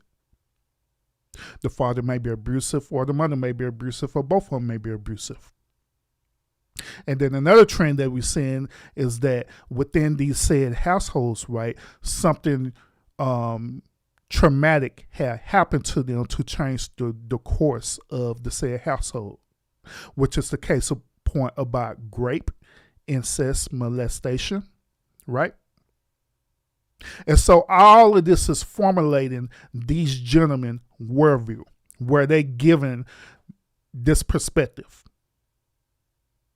But overall, to be honest with you, it's still not really tackling the underlying issue of what we're talking about tonight, which is, when it's all said and done, do men truly trust women with making logical decisions? Do we? Because so far, according to the poll, men say that no, we do not trust women at all, period. No. But however, these gentlemen on this panel, they're saying that, hey, we need to trust women more. Or they're saying we trust women. The reason why we trust women because we was raised by women. Since we're raised by women, then obviously you need to be trusting women. But y'all let me know what y'all think about that. Let's continue. I think that's just, like I say, it's like, how much grace can we give ourselves? How can we hold ourselves accountable without the guilt and the shame kicking in? Because guilt and shame will do a whole lot. Guilt and shame will freeze you up. Guilt and shame will keep you from actually sitting in a space that actually is safe. You don't know that it's safe because you so used to, putting on. You know, it's just, I think it's just that, it's having space to even do this. This is village. And right? Accountability, like you said, giving yourself that grace, and then understanding when it's like, all right, tighten up. All right, it's time to, and then educating yourself. A lot of us, we don't remember to read, right? Y'all remember them posters that they used to say read? and you got your celebrity on there, and you don't even see them posters no more. Yeah. Right? You don't even see things to really push each other. Right. Educate. So the more we can kind of educate ourselves, and like you said, to your point, to the village, right? Understanding that it's there, it's obtainable, right? I just shot a movie in Nickerson Gardens, and I'm like, yo, all these kids in the project still got villages that we are taking away. You try to get away from the, oh, it's tough times in the black neighborhood. It's like, man, these kids still out here playing. Yeah. They still out here having a good time, right? And understanding like why or what that is for certain communities and why it's necessary for them. They don't got nobody else. So they gotta send their kids outside to say, hey, can you watch my kid today for a second? I gotta go to work, whatever. Yeah. So sometimes you get above yourself and think, I don't need nobody. I done made enough money. I can pay for this nanny over here. Rather than being like, oh, nah, Luke, you want your kid to come hang out with my kid today? And then we go do this, All right, cool, we hang out. Remembering that it's all there and it's obtainable, but sometimes we push it away ourselves too, you know? Something that I really do think about when we thinking about power, right? Because I think we misunderstand power. We've been taught all types of false definitions and notions of power. And a lot of the time, the way that we understand power is really abuse. Right? It's like we bully each other. We abuse our power over each other and say things that we're not supposed to. We bully or abuse our power over women. We abuse our power over kids. You know what I'm saying? A lot of the time, that's what we see. And I want to know just a simple question. When we're thinking about, I think with the opposite of abuse, when we think about love, and love can be powerful, love can be extremely powerful. What does it mean to love black women? And well, wait a minute. So he did a full monologue explaining about power, equated power to abuse, right? So let's tackle this real quick. First of all, chat, do you agree with what he's saying? Do you agree with that he's saying that we equate power to abuse? Do you agree with that point? Because here's my perspective on this. I believe the only time that we have power, right, is dealing with actual relationship dynamics. What I mean by that? When you deal with a hierarchy system, right, within the patriarchal system, right, the hierarchy is this. It's God, it's the man, it's the woman, it's the children, correct? But where the disconnect happening isn't between God and the man, but it's between the man and the woman. That's where the disconnect happens. The reason why that disconnect happens is not necessarily because of power. The disconnect happened because of trust issues. Hence, so what we're talking about right now. The woman will quickly tell us that they do not trust men to lead. Therefore, since they don't trust men to lead, that they would not be submissive to that man.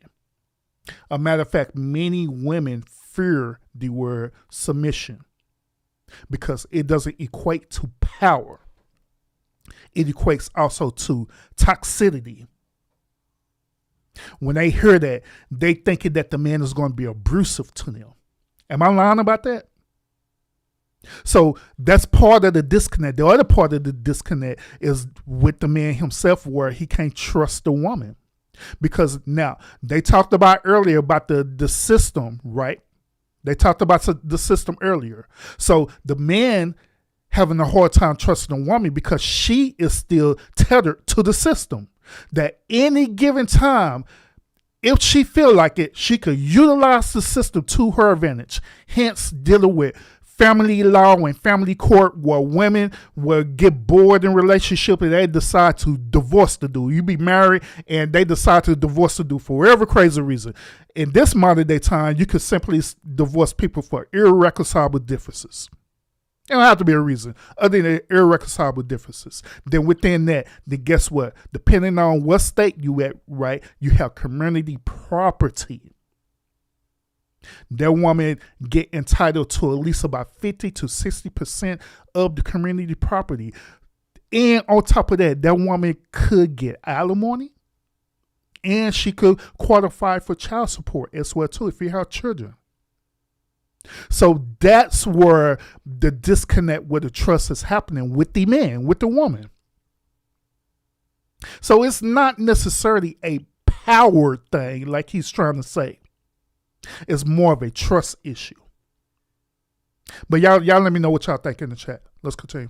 And I want y'all to think about, because you know you was talking about what did you say? Accountability. Holding ourselves accountable while holding ourselves hostage. Trying to hold ourselves accountable without holding ourselves hostage. Talking about parents and all type, so I'm just we can tie all of that shit in. It's not a limited conversation, but just thinking about just first to introduce it into like, what does it mean to love Black women? Yeah. Well, I mean, I got a perspective about love. One perspective about love. I think that love is uncontrollable. Really? I think it's spontaneous. I think in its rarest form, you cannot contain it. And I think that's the first part. I think it belongs to everybody. And how it's received and how it's received is not up to you. But it's how you give it is up to you. But I think it's first there, understanding what the power of love really is. Because I think everybody has their perspective of what love is in my household. What love is with my woman. Right. As opposed to what does love mean to her? Mm-hmm. What does that mean to you? I'll tell you what it means to me. You tell me what it means to you, and let's find our way to middle ground of some sort. I think it's there. It's just trying to understand what that is, because everybody throws that shit around. It's popular. Right. Makes a lot of money. It's nice. Everybody wants it. Everybody's fighting for a variation of it. Right. It's trying to understand what that is. And I just think that love is not a thing that we can control. It just is first. I see this head now. Yeah, well, I don't agree with that bullshit. That's bullshit. When I hear a man talking like that, right, that lets me know that this man do not have emotional intelligence. Okay. That let me know that if a woman were to date this man, he'll be the same type of man who would literally lose his goddamn mind over a woman due to love. Let the woman do something out of pocket to him. Say, for example, she were to break up with him. This would be the same Negro that be sitting up here going around and pulling up at her job, acting a fool. This would be the same Negro that will eventually unalive a woman because he say he can't control love. If I can't have you, then nobody can't have you. That's the type of one man that he's describing himself to be. I say different. I say that love is very well controllable. The reason why love is controllable is because love is simply an action. It's simply an action and it's simply a choice that we choose to do as humans. We choose to do it. And there ain't nothing that's taking over us, that's overwhelming us to do the things we do. We do it because we choose to do it. That's what love is. Now, we could break down the nuances about love, like having the argument about is love conditional versus unconditional. We could do that. But not in this show. Going. I like that. Go ahead. I like it. I'm going to combine like a couple of different topics, and it won't be in any chronological order, so just bear with me. Mm-hmm. One thing that Conscious will talk about is pandering, and me as a Black gay man, for me, love shows up as different. There's no sex attached to my care for Black women. So I would say for me as a child, one of the strongest women that were within my life was my grandmother. She was someone who she loved me with everything. She was someone who made sure that whenever I walk into a room, know that, I'm not trying to sound cocky or nothing, but eyes will be on you. People will be listening to you. Whatever you want to be in your life, you can be, whether that be a president, a CEO, whether you own your own business, whether you be a millionaire, anything you want to do, you can do. And with that, my grandmother was someone, she was a banker. You know, she was someone who, she helped her community. All the people from Arkansas, Little Rock, Arkansas, North Little Rock, Arkansas, she knew all the millionaires. She knew all the business owners. She told people yes, no. She ran her bank. She ran her branch. She had people pull guns out on her and trying to rob her. That same woman who left work, she was someone who raised 2 strong sons. My father's a federal investigator. My uncle, my late uncle, he was a manager of the VA for the suicide unit. She was someone who raised strong Black men. And the same Black men that she supported, the same Black man that she fed that was also her husband, also be the same people that put their thumb on their motherfucking head. You know? So what I'm trying to say is someone who can be so strong, we also live where... Hey, Henry, I agree with you. I agree with you on that. We all had said that as well, too, in the chat and on the show. What does the LGBTQ community have anything to do with this conversation? Because obviously they believe that they do, for some strange reason. But I don't agree. But we at least gonna listen to what they got to say, hear them out, you know. We're in a community where traditionally, once a white man took his thumb off of us, a lot of us put our thumb on the woman. Yes. So one thing that you talked about as far as like your dad and how you treated your mother, I feel like one privilege it is to not be gay. Not gonna lie, I love being gay. Like, you know, like whether it's not a choice, it's not a choice. But in my life, what I feel is, you know, it was karma for the straight men, and also like to reject what patriarchy and masculinity look like, because I had to choose how I'm going to live my life.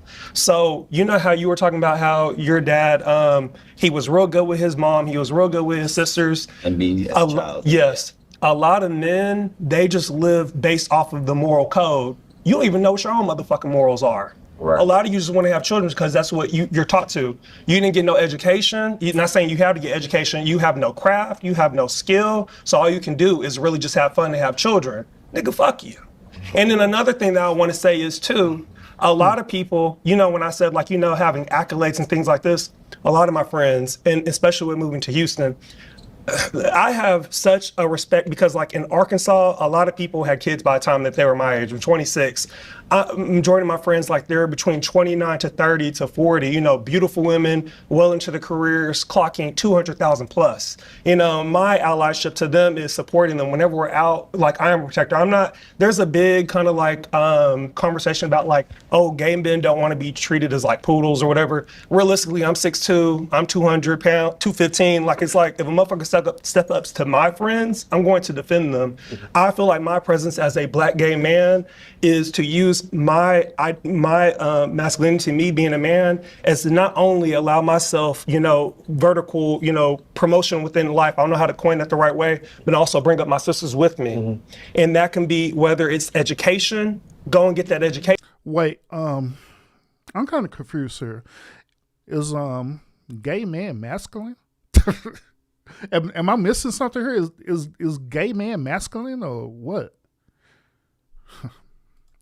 Whether it's in careers, because Black women are the smartest group in America. They're also the most underpaid. If you want that money, ask for it. You know, whenever you go to that interview, let them know what you want. And the same thing as far as like a job, how you can switch out a job is no different than a man. And you know how we're talking about like the moral basis of, I don't want to lose my track. The moral basis of people not knowing themselves and having babies, a lot of men don't got shit to contribute. If you can't even commit marriage to a motherfucking woman, what makes you think that she wants to commit to having a baby? That 9 to 10 months, that can fuck up that whole baby's life. Not being supported. Yeah, you can't. In the same way that she was talking about, you know, asking for that promotion and things like that, because that also, when we're when we're seen as having some more control or power over in a work environment, you know, people aren't going to abuse us as much. People aren't going to, supposedly, right? Where are we advocating? You know what I'm saying? In the same way of like not being prepared for fatherhood, where are we advocating for those Black women in the job? No. I understand that even though he's a gay man, you know what I'm saying, he still have a masculine frame as Amen. I'm not questioning that. I'm talking about the overall behavior, the overall characteristics, or gay man masculine in that sense. That's what I'm talking about. Not the physical attributes, okay? Because obviously the physical attributes, yeah, he's masculine. If that makes any sense. In the workplace, and making sure that they are seen in the way that they should be and empowered in the way that they should, in the same way that in fatherhood and outside of fatherhood, when you know that your homie is gonna have thinking about having kids, when you know that your brother or whoever is thinking about having kids, how are you empowering the mother that or who could be the mother, and how are you holding your brother or your homie accountable, and what does that even mean? The same conversation I can say, like, hey, you need to ask for it 150, 200, 175, be the same conversation, like, you know, like, what's he doing? Right. You know, like, and it's like, it might be a conversation. I think also with certain conversations, it doesn't matter if you're gay, straight, or whatever, you're still a man. Whenever a woman wants to open up and talk to you about certain things, that's when you want to talk about it. Like, you can't be overbearing, because with patriarchy, with masculinity, it's kind of like you trying to talk about something you want to talk about and shouldn't even want to talk about that. That's you exerting your masculinity over somebody. So, like, whenever my friends talk about their dating, majority of my friends are introverts. They're real kind of like to themselves. They don't like to talk about their business. When they do open up, that's when I ask, like, hey, like, you know, you have X, Y, and Z. Is he providing you what you need? Or is he just a placeholder until that right man comes? So sometimes it will be different. It just depends. Yeah. Because you got to be the person to say it. Yeah, I would say too. You got to go ahead. No, I want to see what you're going to say. No, I'll go ahead. And placeholder might not be the right thing. It might not be the right thing to say, but. You know, I was just talking about, I'm 70 years old. So I come from a whole nother era than any of you Negroes is talking about. And what I've learned, and I'm not saying I'm right, I think everybody is right. Because there's so many levels to this. But most of this was... Nah, bro. No, Cliff. No. No. Everybody in the room cannot be right. No. Because if everybody in the room is right, that means that everybody have what is known as a hive mentality. No. It had to be wrong. It had to be accountability. So no. Laid on our parents. Yeah. My father was born in 1915 and his parents were slaves. Well, his grandparents were slaves. So what I've learned is it's not your mother's fault. It's not your father's fault. It's not your fault. We were born into 450 years of post-slavery PTSD. God damn it, here they go with this shit again. I am 69, I'll be 70 in March. I've just learned how to love. Our parents didn't know how to love. Their parents didn't know how to love. And if I could say anybody maybe had an edge, it was the women. That's why I celebrate Black women. I live with a psychiatrist, forensics detective, gangster, loving Scorpio, Pisces, Cancer, who's just been patient with me to teach me how to love. But in closing on this, because I don't want to get too deep, I called my buddy, man. I said, I'm fucking up, bro, really bad. I'm fucking up. So I never been monogamous. So I don't even fucking know what it is. What age did you become monogamous? Today. No, but let me just say what it is. And we don't talk about this. We don't talk about dopamine being in a pleasant center of the brain like we talked about. About oxytocin is the hormone. It's called the cuddle hormone. So a lot of times we're just talking in generalities. And that's why I think what you said about counseling, because a counselor is going to get inside of this from a real, not even white people perspective, just from a scientific perspective, unless science is not wrong and the brain is not made what it is. So when I hurt my girl, which I've done over and over, and I commend her for even being with me, and I said it in my podcast, and I'm gonna say this and stop. I called one of my partners who's brilliant. He said, when you hurt somebody, where you leave them is where they stay. So I think our parents, our grandparents, our uncles, the people that raised us, those men who treated the women outside the house nice, but then put the thumb on the grandmama and put the thumb on the girlfriend or whoever, they are all, it all comes from out of all of that. And I think that's what makes me excited that we're going to bring the women and the uncles and we need to bring them all in here. But go ahead, what you going to say? The one thing that I just want to talk about in Luke, make sure I say the name right, crop this part out. Okay. What Luke brought up was like accountability. Like, yes, we can talk about, you know, what our families did to us, all this, all that, but eventually, and I know why people try and say this, and I really don't like that, but eventually it comes a point where you have to decide, how do I want to live my life? I haven't talked to my daddy in 6 years. I don't give a fuck about what my family has gone through. I know where I will go. So it's like, you know, you can only say that for so long. Black women are tired, and, you know, kind of like putting onto them like, hey, like, you didn't do this entirely, because everybody in here, several people have talked about, like, you know, going to counseling. Have that upon yourself. Stop waiting for a woman to tell you what you need to do. Take that upon yourself. Let me address that real quickly. For me, before he addressed that, right, I got a couple of questions. And I was thinking about this, why they was having this conversation, right? How do y'all feel about us moving into a matriarchy instead of a patriarchy? Do y'all believe that moving into a matriarchy will be better for us, or would it make it way worse? Do y'all believe that staying in a patriarchal system would be better for us, or would it make it worse? Now, I do want to give y'all a little bit of history for the one patriarchy or the patriarchal system. Now, I can agree and say that in the past, during the founding of this nation, right, we was living in a very, very toxic patriarchal system. The men during that time in the past was very, very toxic. They believe in domestic discipline, well, not only with the slaves, but they also believe in domestic discipline with their wives as well too, and their daughters and their sons. They were very abusive. And all this abuse is what created the first wave of the feminist movement. And for there, it grafted and created the second wave of the feminist movement. But I want y'all to understand that that was in the past with that patriarchal system. In the present day now of what we're dealing with a different type of patriarchal system where it's not abusive how the way it was in the past. Now, I can also agree that there are some men who've been brought up through the generations to continue the tradition of the original patriarchal system. I could agree to that.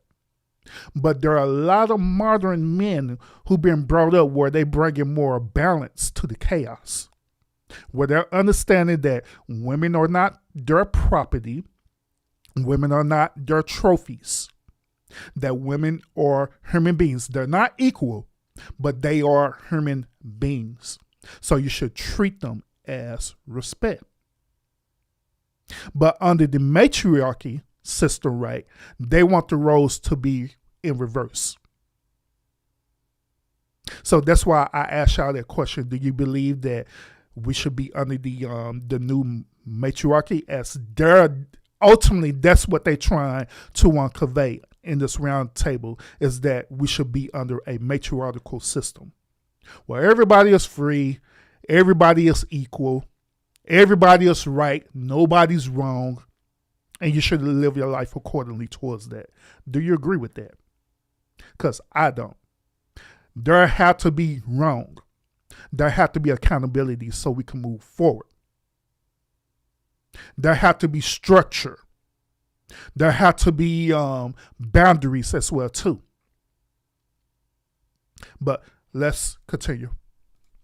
I didn't know fucking how to Can I say one more thing? No, I have to say this, because another thing that happens is too, you live your life for so long, and I'm not meaning no disrespect by this. It's all right, just say it, bro. But when you hit your 60s and your 70s, I want to be right. Okay, but let me. I want to live my life right. I want someone to take care of me and protect me, and that's what a lot of women have issues with. Because I'm living it right the fuck now. As I said, listen to I said 60s and 70s. Let me say this. Don't overtalk me. I'm gonna fucking overtalk you because you're talking out of line. But you're not gonna disrespect. Wait a minute. Why did they start arguing? I missed that part. Let me rewind this just a little bit, man. When did this happen? What the hell? What are they arguing about? God damn. You live your life for so long, and I'm not meaning no disrespect by this. It's all right. Just say it, bro. But when you hit your 60s, let me go back a little further so I could understand the context of this. All right.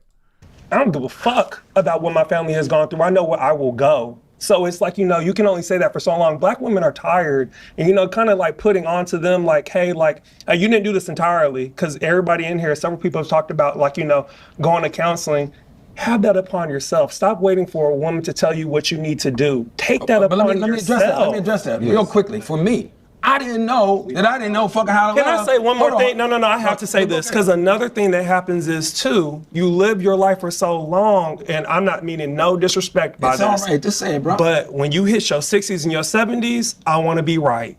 Okay, but let me. I want to live my life right. I want someone to take care of me and protect me, and that's what a lot of women have issues with. Because I'm living it right the fuck now. As I said, I said 60s and 70s. Let me say this. Don't overtalk me. I'm gonna fucking overtalk you because you're talking out of line. But you're not gonna disrespect me. You don't know what the fuck you talking about. I am. I just learned to love at 60. I do. You don't know what the fuck you talking about. Oh, I do. You can't. I do. You don't know it, nigga. I do.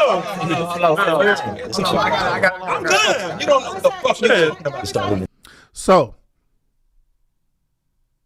I believe this bullshit was scripted like it ain't nothing, y'all. That's what I think. I think it was all the way scripted. That's bullshit.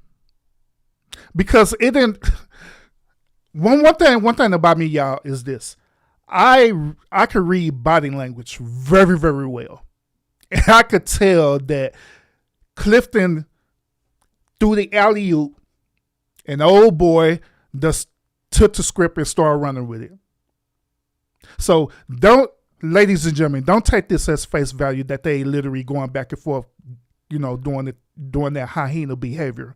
This is scripted, very well scripted. Fuck out of here. I'm living. You can't tell me what the fuck I'm living, nigga. I'm living it right now. You cannot fix no shit that you don't even know is happening. So Clifton Powell acting skills is immaculate though. I think there's a misunderstanding. No, but he's generalized. You can't. Listen, bro. Let me stop. This is what it is. Let's get to the truth of this shit. You can't fix no shit unless you meet somebody who is on another level to help you elevate to understand. I'm not indicting anybody. I'm telling you what the shit is. You can't fix some shit that you don't know about, bro. Yeah. You can't. And then you get there at 69 or 70 and say, I thought I was being loving all this time. That's what our parents have gone through, and that's why we all so fucked up right now. You asked, how do we love black women? Yeah. That's right here. Trust black women and listen to black women. But yeah, I'm telling y'all that part was scripted for real. That part was very well scripted, because that's why I had to rewind and back. I was like, hold on, why are they arguing all of a sudden? It didn't make sense for them to argue, because Clifton was saying something the first, right, where he was saying like, overall, we are right, and different things like that, right? And so it wasn't a reason for him to rebuttal in a way to where they start arguing, unless it was scripted to be that way. I'm just saying. But hey, because they know more than we do what it is that they need. I don't think that's true either. There's a lot of black women who don't know how to love. I'm not talking about what they know how to love. I'm saying what they need as far as the reproductive. I get that. That's what we're talking about right now. Also, if we're going to use our privilege and power as men in society, how do we show up and be accountable? Like you said, the way to be accountable is to dismantle patriarchy, because patriarchy makes it so that men have the power and women do not. But you can't get there unless you listen to him. We got to go, and you may not agree. We got to go to therapy. I should be in therapy right now. My girl should be in therapy. We all come from generations and generations, and you can't motherfucking sit here and tell me when I'm going through at 70, I just realized, but listen to what I'm saying. We good, bro. It's not gonna get out of control. This is real shit. Bro. No, you do not need to go to therapy and constantly go to therapy, bro. No, that's not going to be the solution. This real shit. I'm telling you, you can't love a queen Some of these girls out here in Queens because their daddies wasn't there. If your daddy ain't there from 12 to 25, you're going down a rabbit hole. Promiscuity, drugs. Gotta read more. Gotta stop getting so fucking defensive and read more, because I read. I know what the fuck I'm talking about because I'm living it. Until you meet a real motherfucking queen who had to figure out her trauma, you can't even learn how to love a black woman. So here's another thing too.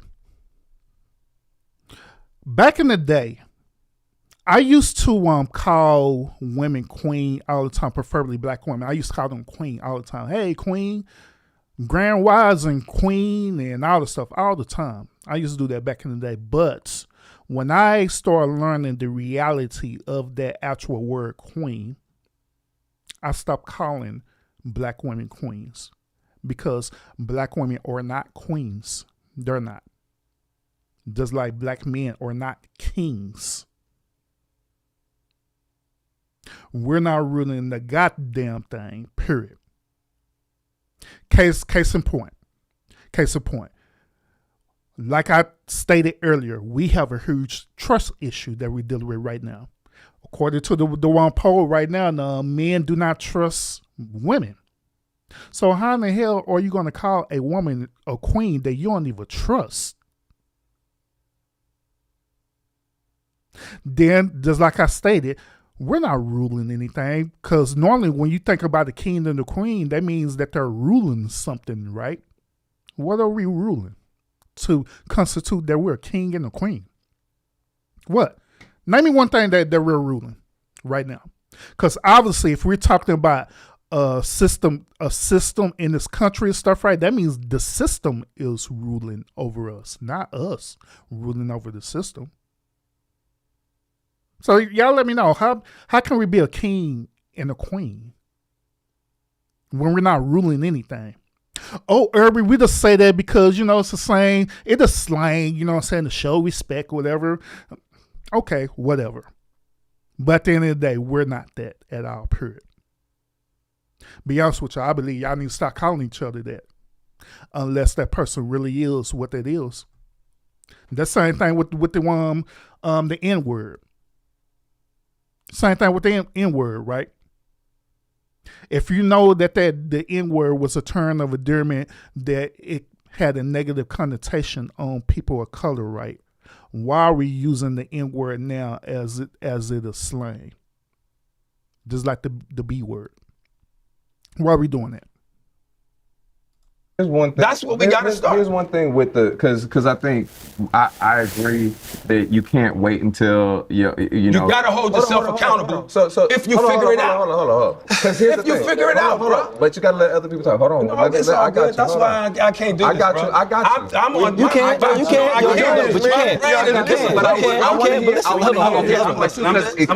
The arguments are important. This is how black men talk to each other. So I want to make sure. This is what I want to make sure we're framing properly, because at a lot of the time we think, because you're talking about your privilege and your power and how you use it, a lot of the time we've been taught our power is how we control a situation, and we try to control that situation by dominating it, by shutting other people down, by overpowering them. And I think that is something that, monogamy, just to be real, is not the end all be all. That's not the best. It's the only way. It's not the only way to live, and it's not just men or women. It's literally, there are other ways to be. And so some people value monogamy more. That doesn't mean that you have sin and you dead and you evil if you haven't been. But the problem is, most of the time, the way that we're living is by telling somebody that we are monogamous when we're not. Hold on. That's lying. But let's hold on, bro. So that's dishonesty. We can't talk about monogamy. No, we gotta talk about you. I'm not arguing with you. I'm agreeing with you. Hold on. Men are not. First of all, this is not our culture. In Africa, it's polygamy. No. Men It's are not not monogamous the only thing. biologically, It's not- it's some people do believe that monogamy is the most healthy thing. 97% of thing married for men cheat, them. bro. Yeah, well, I mean, that's 85% of married women cheat. Nobody is being monogamous. We've also Again, that's been part of taught the to lie, and we've also been but I'm just taught saying to what the dominate fact and is. control. I So get the I think fact, there are other perspectives here that are valuable in holding that stuff accountable, because we were talking about how to hold each other accountable in this, Can I right? add something to that? In talking about trusting black women and loving black women, how do we hold each other accountable in that? How do we make promises that we can keep? How do we say that, make sure that we're surrounding each other with people who are going to check us when we're wrong, right? And how do we know that who knows what's right and what's wrong in that, right? I mean, you can't do that if Clifton going around and saying that everybody is right at the table. It's going to be impossible to do that. It's going to be impossible to hold each other accountable as well too. But real quick, y'all. Before we continue even further, appreciate everyone who's tuned into the stream right now. Thank you so much. Those of y'all who are tuned in, do me a favor. Make sure you hit the thumbs up or double tap that screen right now to thumbs up the stream so you can let YouTube know that you want more of this thought-provoking conversation. It helps the channel out a whole lot. And also, those of y'all who ever participate in the current survey that we got going on right now, or the current poll we got going on right now, do that as well too, because I honestly want to know your perspective on this. Do you trust women? Okay. I want to share this too, because I've seen this comment, and I believe it's pretty important.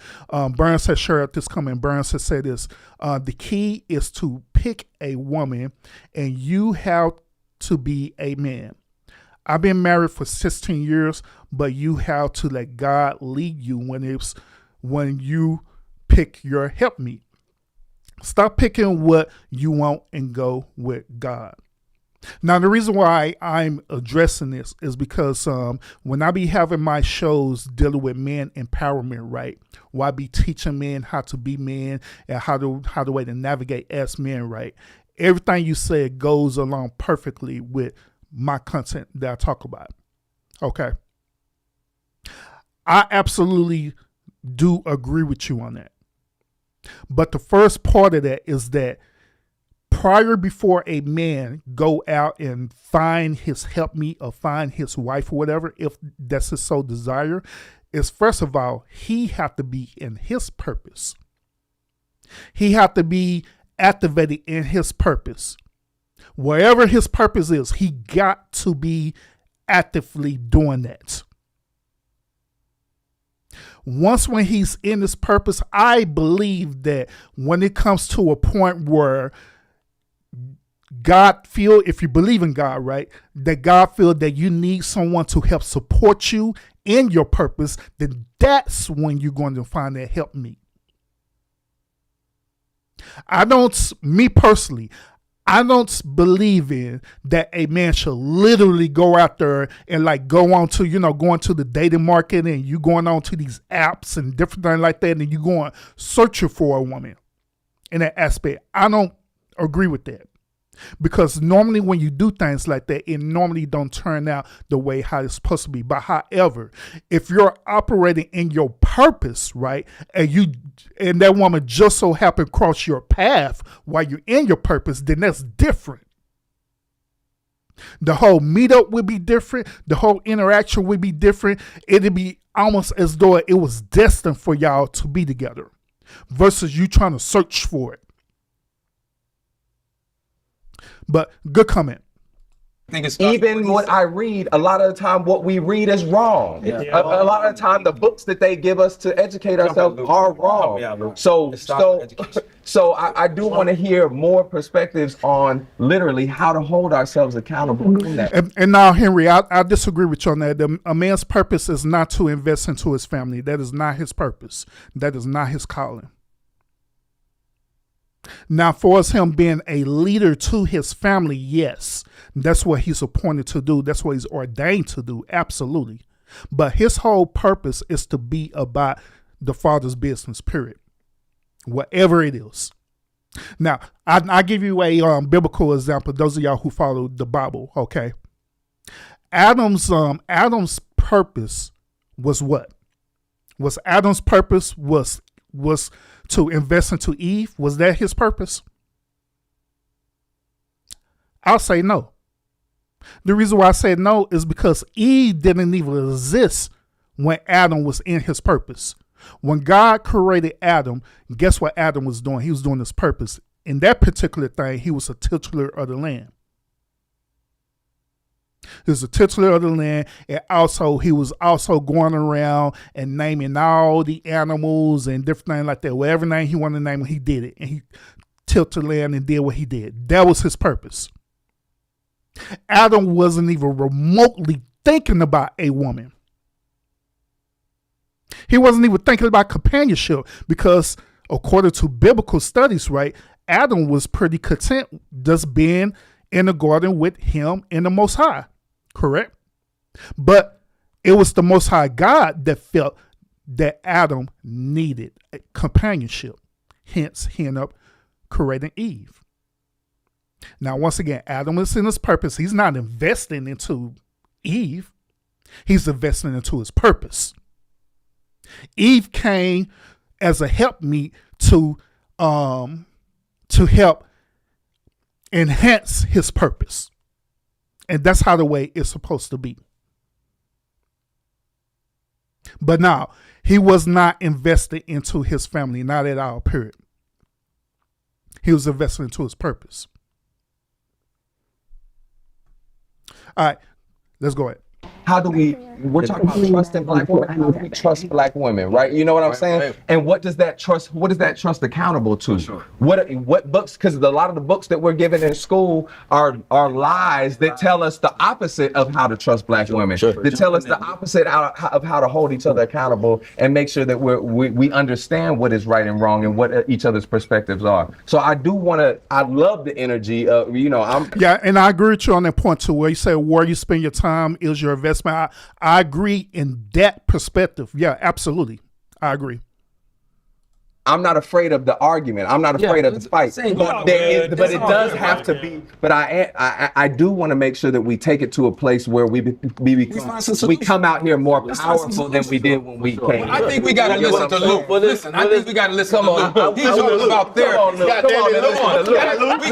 This is what he's saying. We got to get your T-shirt. In order for us to trust black women, we got to fix ourselves. They got to go fix themselves, and it starts with black people don't like to go to counseling. Okay, they need to go to fucking therapy. That's it. Jay brought that up, and I agree that we must talk, but I do also understand the value in us talking, our perspective. We got that part, but how do we find solutions? Well, the only thing is we're not gonna get to a solution because there is still something on the table. There's still something on the table, and we gotta. What's on the table? The problem is your point of view. No, his point of view. What's on the table to me is how do we as black men? You said listen to Luke. No, but I'm just interjecting, bro. Y'all said interject. Well, interject. Listen, I'm saying, how do we help black women? I'm telling you. Well, first we gotta help ourselves. Right. But I'm saying is, if we can't figure out what love really means, what love looks like to us, what love has been to us, what have we been taught about love? We come from generations of no love. Right. So we gotta go back. Does patriarchy come with accountability? No, I think the definition of patriarchy is when we have systems of domination for men. Right now, I think we're not doing a good job of naming the system that literally incentivizes us to be on some fuck shit, or incentivizes us to always want to be dominated in power. Patriarchy. That is, God, this is what I'm talking about with consciously. That is not the patriarchy system. Well, the modern patriarchal system, I'll put it that way. The modern patriarchal system is based on the leadership of men. That's what it's based on. Now, the old system, yeah, I could agree with you, you know what I'm saying, because men was very well dominant in that time. Yes. But I think in our conversation right now as black people, a lot of times when you hear the word patriarchy, you think about the word patriarchy, you think about how we're taught in Christianity to be patriarchs. So a lot of us have a hard time thinking about leadership and thinking about how that leadership comes out in fucked up ways. I.e., I want to be a patriarch like Father Abraham, therefore patriarchy is good. Patriarchy is not good. The system of domination for women is not good. But a lot of us buy into that. So I got a question I want to ask you. What's your question? How do we unlearn that? I think we unlearn that by listening to what he's saying. About what specifically? Is therapy. So we can go understand all of But listen, First of all, I want to be clear. Right now, we're talking about a system of power. Right. If you think interpersonally going to therapy is going to deconstruct the system of power, no. I don't say. I'm not This saying is that. but this is what we get at. Right now, we're talking about trusted black women. Colonial. There's a system I'm saying that goes against this. Aspect to it. Right. Yes. I'm not. Don't go to no white therapy. No, but hold on. If we talking about therapy, Let's talk about therapy. this is therapy. Yes. Correct. This is therapeutics. Right. Us looking like us. Yes. Right. Different ages, different experiences. Us. It's gonna be ugly. It's not gonna be cute. We ain't professional therapists enough, but we are listening. Okay, hold on. And I think that's the point where we got to stay there. Right here is just listen. Stay there. Listen and find and wait for it. Cause sometimes it's just the listening. I think that's the whole part of this whole thing. Cause we don't listen because we live in this space of feeling like we know everything. And we are not the smartest people in the room. I think it goes a step further than that. I think we're too ashamed to admit when we're wrong. And so when we go, so like when I'm gonna say something. Tressie Cottom, credible writer, sociologist. She says we are smarter when we listen to black women, not because all black women are right, but because all black women deserve to be heard, right? And when we're so. She's a feminist, by the way, but continue. So caught up in the process of listening. Listening is love. That's how we love black women, by listening to them, right? Again, everything they said isn't necessarily right, but they do deserve to be heard. So let me address that. Hold on, let me finish. Let me back it up. In doing so, we can help dismantle patriarchy because we're leading with, hold on, let me finish, brother. We're leading with listening. And if we lead with listening, that means we're not listening so that we can respond. We're listening, just listening to understand, which means you might have to ask another question. If you speak, it is to ask another question, And not censor yourself. so you can get more information from the source. Okay. And so I started out really quick with that patriarchy, because we keep saying patriarchy and you were saying without centering yourself, and I think that's really important, because I wouldn't know. I'll just be real. If me being young nigga in the street, I wouldn't be. I wouldn't say young, but when I was. I'm not saying now. I understand what it is now, but I'm saying when I was, I wouldn't hear somebody talk about dismantling patriarchy and be even attracted to the conversation or even know what that means, right? And so what I would like you to go a little bit deeper into what does that even mean? Because for me, the way I'm thinking about it is the way that we've been taught wrong about our power. Yes. That we are supposed to, that we have some sort of privilege in certain, in some situations, that we have a little bit more power than somebody else, and that we abuse that power. We use that power to try to control the situation in our favor, when we should be listening to other people, when we should be honoring their existence and centering their freedom, their liberation. You know what I'm saying? So what their experience. So what does that mean to y'all? What does that even mean to dismantle patriarchy? What is that? Why is it harmful? And I'm not putting that necessarily on you, but whoever wants to. Before they go into details about the definition of the patriarchal system, right? Let me ask y'all this question. Now, I don't know y'all on ethnicity. I don't know if you're on black, white, or whatever. It really don't matter, you know what I'm saying? But I want to ask this. Those of y'all who are familiar with history, right? Preferably with African American studies history, right? Y'all are familiar with the event that happened with Black Wall Street, correct? Now, the reason why I'm bringing up Black Wall Street, I'm not bringing up the destruction of what happened with Black Wall Street, but I'm talking about what was happening within Black Wall Street. So within that time frame, it was a period of time where both black men and women and children and everybody that was functioning and operating, you know what I'm saying, under this said patriarchal system. So my question is this to y'all chat. What's the difference between when they was operating under that same patriarchal system and they was successful with that patriarchal system, right? What's the difference between back then when they was operating in that versus right now? That's my question. But let's continue. Can I go? What does that mean? Yeah. So when someone comes to you and they already know what you possess as a person, you know, like for example, like a lot of doctors. Once I feel like a lot of black men get higher education, a lot of people want to get treated like a bitch. That's the truth. Like more accolades, get treated like a bitch. Like you want, like, oh, like take care of me. Yes, take care of me. Like, or like, you know, oh, like I'm the prize. You know, I'm the prize. You talk about when you become rich and famous. You don't even got to be rich and famous. It could be you going like. Burns, I believe at least one of the gentlemen are confirmed married. Now I don't know about all the rest of them because you got a panel full of trans and gay men and gay actors and all kind of stuff going on this panel. So. Well, there's an academia. That language I'm trying to understand you. What? Like treated like a bitch. Yeah, like a bitch. That's how they want to be treated. Some men want to be like a prima donna. But think about the That's way relative that to you're saying patriarchy. that, and Yeah, what we're that's talking good. about now That's around good. centering like black women and their experiences, and even the saying treated like. I'm not making that connection. Bitch to me is subservient. Men can be bitches. Women can, you know, like I shouldn't say that. But you're a man. Yeah, but so you being called a bitch is not the same as a woman being called a bitch, especially a black woman being called a bitch. I feel like the black women that listen to this, they're gonna know what I'm talking about. They're gonna know what I'm talking about. As long as we put, because I think it's important. I hear what you're saying. I see what you're saying. Yeah. I get it. What I think that it's important that we talk about all of it. Yes. So this is what I'm saying. So like, we're speaking in this way. This is how the dismantling happens. Because the language and how we say things is very important, Sure. and that's what I'm saying. Okay. So like I'm not saying like don't say it because I'm like I say bitch all the time. Like that's not what I'm saying at all. But it's essentially about when we're talking about the systems of power and when we talk about dismantling patriarchy and we talk about masculinity and what that means and what that looks like to us.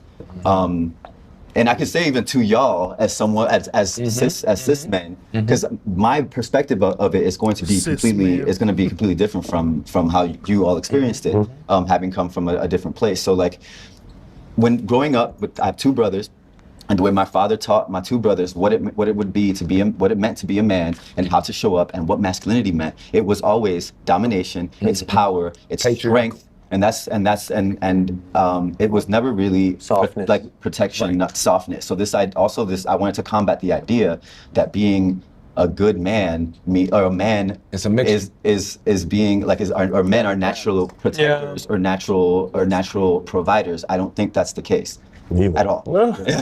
Men are not. You can't be a natural protector and provider when you are the one that's causing harm. Right. Yeah. So what are you protect? You're protecting. So you say you're protecting women. You said that so eloquently. So here's another question. Since they're equating masculinity to this power and domination and all this other bullshit, right? Why is it, right? Why is it it's not an issue when it deals with the military? Think about the one military. The military trained both men and women to have power, to be dominant, to where they could deal with any type of combative situation, right? So why is it acceptable for the military to have this masculine frame, but when it comes to dealing with the relationship dynamics, oh no, the man have to be soft and gentle? Why is that? Why is that? Because I believe the man's supposed to have power and dominance, but however, that's when the emotional intelligent part comes in. If you get with a hyper emotional male, then yeah, of course he's going to use that power and domination where he becomes toxic and abusive. And I could agree to that. But if you get the same type of male, right, or the same type of man who is centered, well-grounded, have emotional intelligence, it is nothing wrong with him having power and being dominant, because that's how the way he's supposed to be. You're saying so simple too. He said it the way I was trying to say it. No, You're protecting yourself. Then he be doing his motherfucking hands like this, like I'm gonna fuck you up. So that is largely how we got it wrong. And then we talk about masculinity. So when we're teaching young men and boys, I think we on to something here. I think we on to something. What masculinity is, it's always an antithesis to femininity. And Exactly womanhood. right. So then it's just like, oh, to be a man and to be strong and to show up means you don't be like a woman. So being a woman is less than. It's always going to be down. So let's go back to what we were talking about at the table. Listen. Right. What I was trying to say to you is this. I think. Out of everybody in this motherfucking room, I'm 70 years old. Nobody My care mother about you committed being suicide 70 when I was years 4. My father was a dysfunctional alcoholic. I'm just learning. Like you said, I think when you learn, you gotta do better. Yeah. So now that's one thing I don't like about these old head dudes, man, where they always do that. They always try to flex their age as though as they got all this divine wisdom, but no. I'm trying to do better. So we talking about trusting black women, because that's why the fuck I'm here. Right. And I don't like doing this kind of shit. Right. Because my brain is on another level, because I live with the boss. I live with a queen who's a boss, that if you saw me, and I'm just saying this, and that's why I got emotional, because I'm living it right now. Every 18 seconds, a woman gets beaten in this country by a man. When a woman is killed, it's by the domestic partner. So it's a lot of things that y'all are talking about that's true, that in order for us as black and Latino men, or you Latin? Yeah. Okay, well, I'm half Latin. Head ass. I'm just saying. No, but I'm just saying, what I'm saying, nobody at this table is wrong. In order to love black. Murder Magic Tricks, salute and welcome to the lounge. Appreciate your comment. I'm gonna go ahead and read it real quick. You're saying, so being in the military is not about personal dominance. Men in the military are submissive. Now, it's a difference between being submissive, right, and being what's the word for being under control, per se, right? So you could be under authority, be under control without losing your masculine frame. Because once again, the point that I was making about the military, whenever you're engaging in warfare, right, you're not going to be soft to your enemies. You're not going to be the soft, current person when you're dealing with your enemies. You're going to be dominant, period. But how the way they're putting it is though it's even when you're dealing in warfare, the man need to be soft and understanding and all this stuff. And that's no. When situations like that happen, it creates a hypersensitive or hyper emotional male. And them type of male typically be the ones who have the emotional trauma, where they be toxic, they be abusive, they the ones who be doing these things like rape and molestation and all this other crazy stuff. Them type of males. But at the same time, women want men to be that way. But I don't agree with that. Women, we got to figure out where we are as men and how to get away from what you say, that patriarchal kind of bullshit that we've been taught. Like your dad, be nice to everybody else, but got his thumb on your mother's head. That's not love. So what happens when you come to a woman that you don't see as a queen? Okay, real fast. Right now, we just got done doing the No Kings rally, right? Right. Talking about kings, talking about Donald Trump. You see what I'm saying? We keep on talking about a queen, it automatically places a hierarchy. So what do you do to women you see as peasants, and or what do you do when a man does not see a woman as a queen? Okay, I think that's a part of the issue. Real quick. What a hierarchy. Wait. So I think that there was something. I think there was something really important that you bringing up and that you bringing up. When we're talking about it, I need a drink. When we're talking, well, here you go. You gonna take one? I stopped drinking for a year. So I think there's something really important. How do we understand who taught us how to have power, how to exercise our power? Let's go. This is what I was saying, guys. Listen, try to hear me. I hate to sound like the grandfather, but I am. Is when you meet a woman who maybe has gone through trauma and has come out of that trauma and has fixed herself in terms of her tone and respect to a man, and she's gentle she disarms you. But if you never seen that, you don't even know how to react to it. And in the beginning, when I met my girl, I was so fucking mean, and I was tough, and I was all out there, and I was all over the place, and I was disrespectful, and whether it's dopamine or oxytocin, I put all that shit in her face, and I crushed her. This really happened. And I called my partner, and one of my partners was a thug. He said, fix it. My other partner said, when you hurt someone, where you leave them is where they stay. If we talk about being here to trust black women, we cannot trust black women unless every man that I know, and I'm still struggling with being monogamous in the streets because I'm well known, is we gotta start with, I believe, therapy, or at least reading and going into ourselves, holding ourselves accountable, and say, yeah, I fucked up. Because the first thing, what am I calling my buddy? I said, man, she had my phone for a fucking month. He said, nigga, just don't say you did it. We gotta meet people. So once again, I can meet with Clifton with the therapy part. I can meet with him on that and say that there are certain type of traumatic experiences that we have dealt with, and we could go seek therapy on.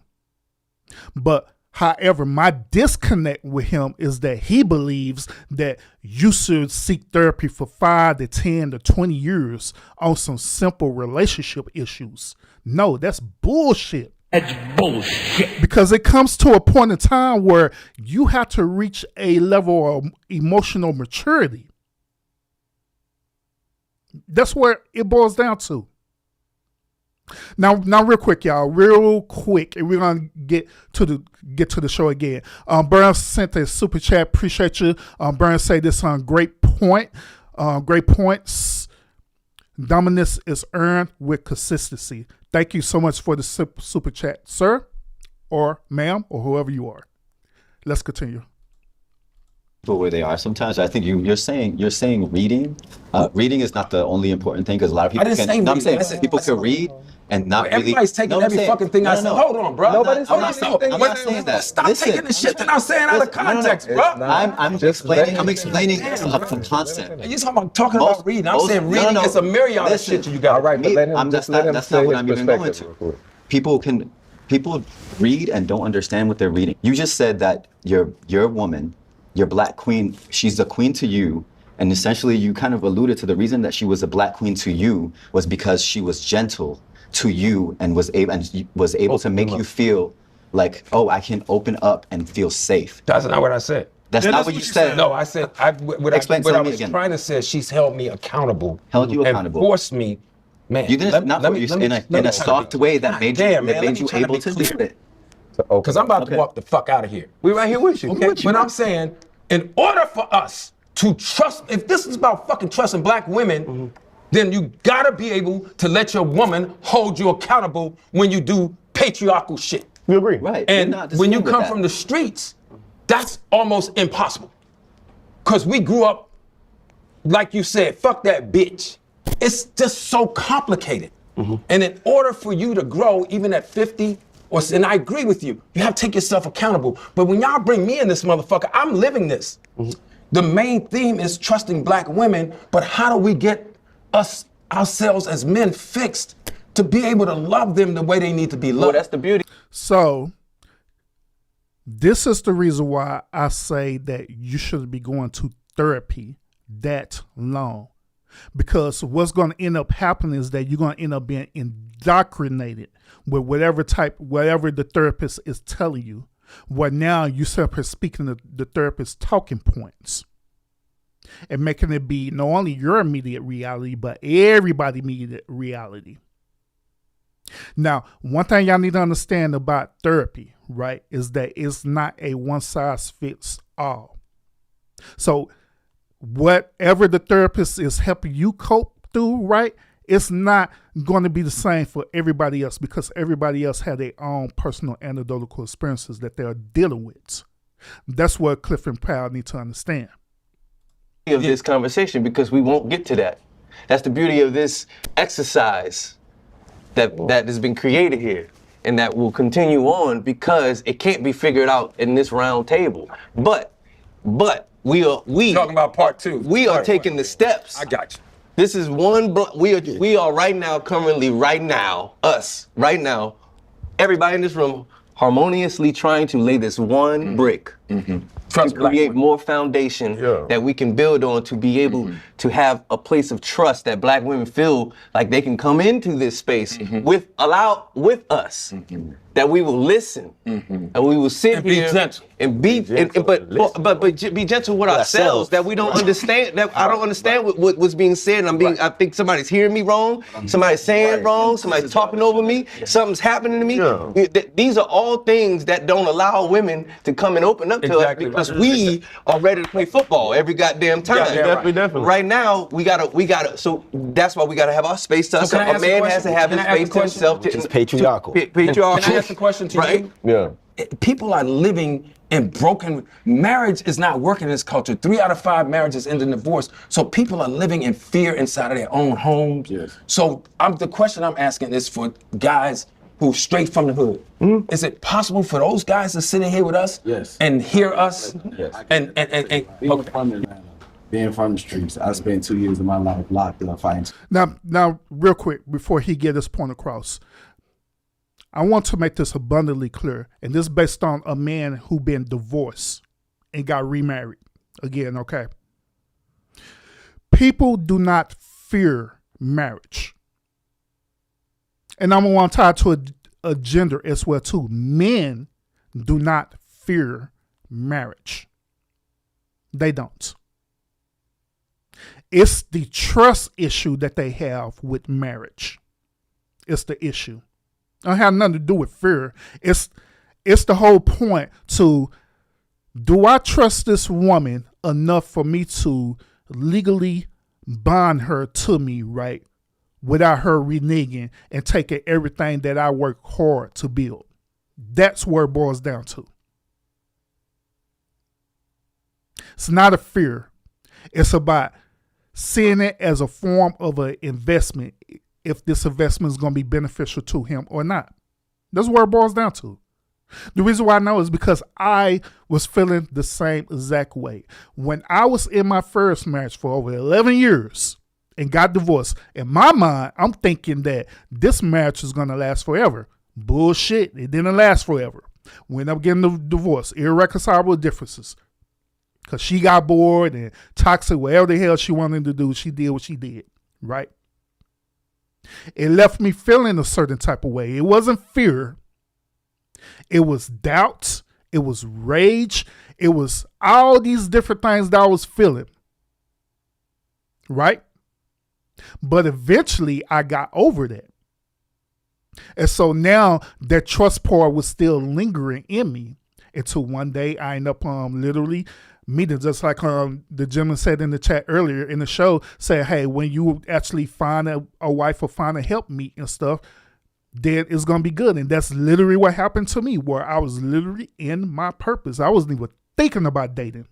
I was operating in my purpose, doing my thing. Then lo and behold, I end up meeting the woman that I'm married to right now. And we've been together for just about 6 years now. I'm just saying, but men do not fear that. They just question the trust part. Hence is what we're talking about right now. Do we trust women? Like sentences. Let me back up just a little bit so we can hear his perspective. 3 out of 5 marriages end in divorce. So people are living in fear inside of their own homes. Yes. So the question I'm asking is for guys who straight from the hood. Is it possible for those guys to sit in here with us and hear us? Yes. And being from the streets, I spent 2 years of my life locked up fighting 2 life sentences. It took a woman, and going back to what you were saying as well about how we got, as men, got to stop relying on women. Women are natural nurturers and providers. It took a woman to show me love to say, this ain't how you do this. And my first mindset, being from the street, bitch, who are you talking to? That's what I was thinking. There you go. But I had to understand, there's 2 parts to that.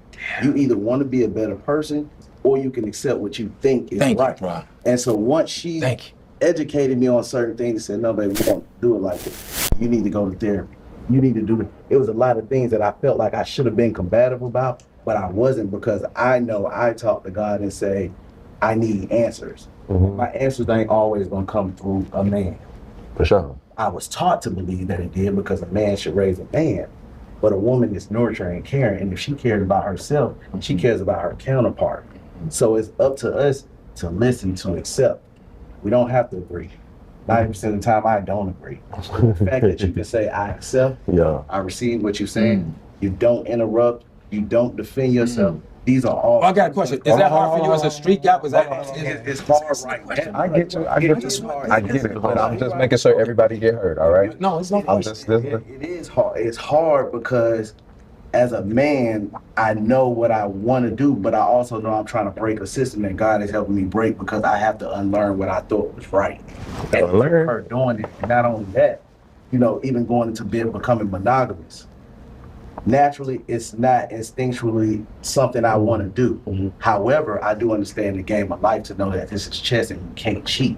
As a key, which I am, my key only goes for one lock. I can't unlock every house. So I have to protect my home. As beautiful it is outside, it's the same way inside. So because of that, I can't trick myself out of position thinking that when I'm so focused on this, I'm focused on this. My kids, my woman, I don't have time to kind of step out and be like, I gotta come on. She ain't always gonna be, it's a distraction. And as a man, I'm trying to win this game of chess. I can't do it, but I need to feel that lust. I need to feel that because I know I'm built to overcome these obstacles that are set in my way to make me go off course. I have a genuine question for you. When you say you don't naturally have an inclination towards monogamy, what does that mean to you?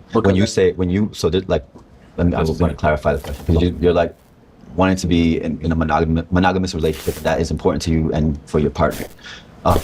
So when you're out in the streets, what is it that you feel where you're fighting in order to remain in a monogamous relationship? So for me personally, I don't put myself in a situation where I don't fight with it no more. I don't go out to the club. Okay. I don't hang around women. It's discipline. I got discipline, and this discipline is the reward for being disciplined is the outcome of what makes men so great and what makes men be able to understand. So if I know that there's certain things that's going to put me in those positions, I'm putting you in that position hypothetically. Sure. So that's what I'm saying. So when you were out in the clubs and you were presented, what was it that you're like, yo, fuck my girl, I want to be with this girl right now? Because one, like you said, it's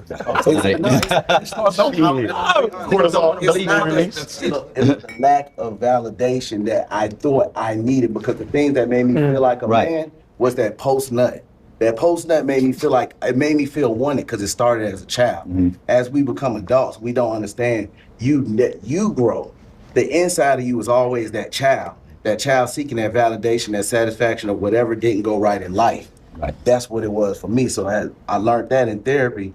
I had to learn to discipline myself. I can't put myself in situations where that natural feeling, because if we only ask these questions when it comes to human race. We don't ask why lions go around fucking. We don't ask why monkeys go around fucking. The man is always allowed to go around and procreate in other animal kingdoms. But when it comes to us, instead of sitting there saying it's like men are dogs, that's all we know. But nobody gets to the bottom of why do men feel this way that they have to go and do this? And maybe that's just their natural being. But as a man, you still have to learn to discipline yourself, and you can't run with it just because that's how you feel. I might feel like killing somebody. That don't mean I won't go to jail. Right. And it's repercussions. So once you understand how to love yourself and understand karma doesn't always come back in the form of a woman cheating on you because you cheated on her. You may have been able to get a position and make more money, or because you cheated, you tricked yourself out of a position that you just didn't know what to come about. So it's necessary. I don't necessarily agree. Now, I wanted him to finish his point, because this is going to tie around to the question that was asked to me in the chat too. Henry was asking me, operating your purpose, what is that? How did that look like? I'm glad that you asked that question. I really am, because the reason why is because a lot of men, they're not operating out of their purpose. And the reason why is this, Henry had followed up and said this. He said that you wake up, find food, prepare for tomorrow, and get back home regardless of what you're doing. Meaning that what he's insinuating is that we're surviving. Okay? Your purpose is not survival, okay? That's part of you as being a human being, and I'm not going to take that away from you. But however, your purpose or your calling transcends way deeper than survival, okay? Now, the simplest definition that I could give you about being and operating your purpose is this. It is something that make you enjoy being alive as a human being. It is something that you absolutely just got to do, because not because you're trying to survive to do it, but you enjoy doing it because it makes you who you are. Now, for example, me personally, right, when I was saying that I'm operating in my purpose, right, the thing that I do when I operate in my purpose is this.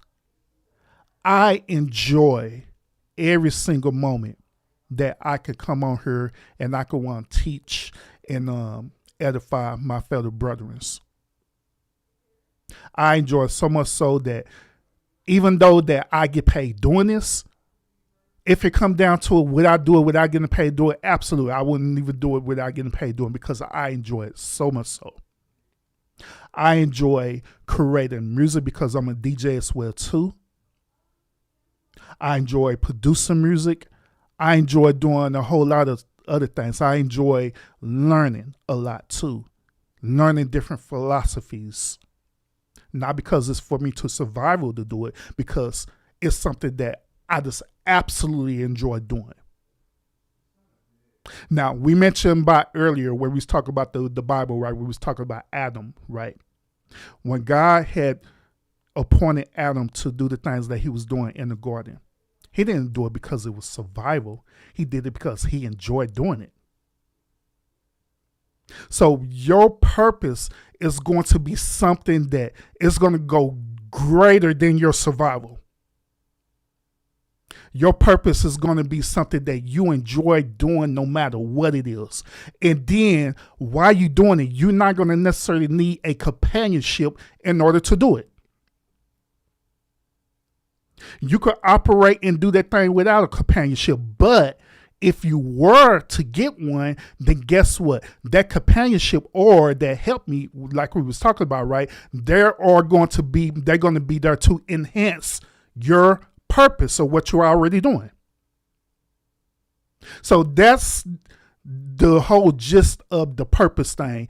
And also the reason why I'm saying this is because when the young man was speaking, who was on Locked Up, right, a lot of things that he was speaking about deals with things that I have taught on this channel about red pill philosophy. Not red pill, not the modern red pill that y'all used to, right? That's all kind of weird right now. But the foundational philosophy of red pill, which red pill teaches men to be about their purpose, to not focusing on women, right? Don't be sitting up here worshiping women, putting women on a pedestal, because that is our mistake as men, that we put women on a goddamn pedestal too much.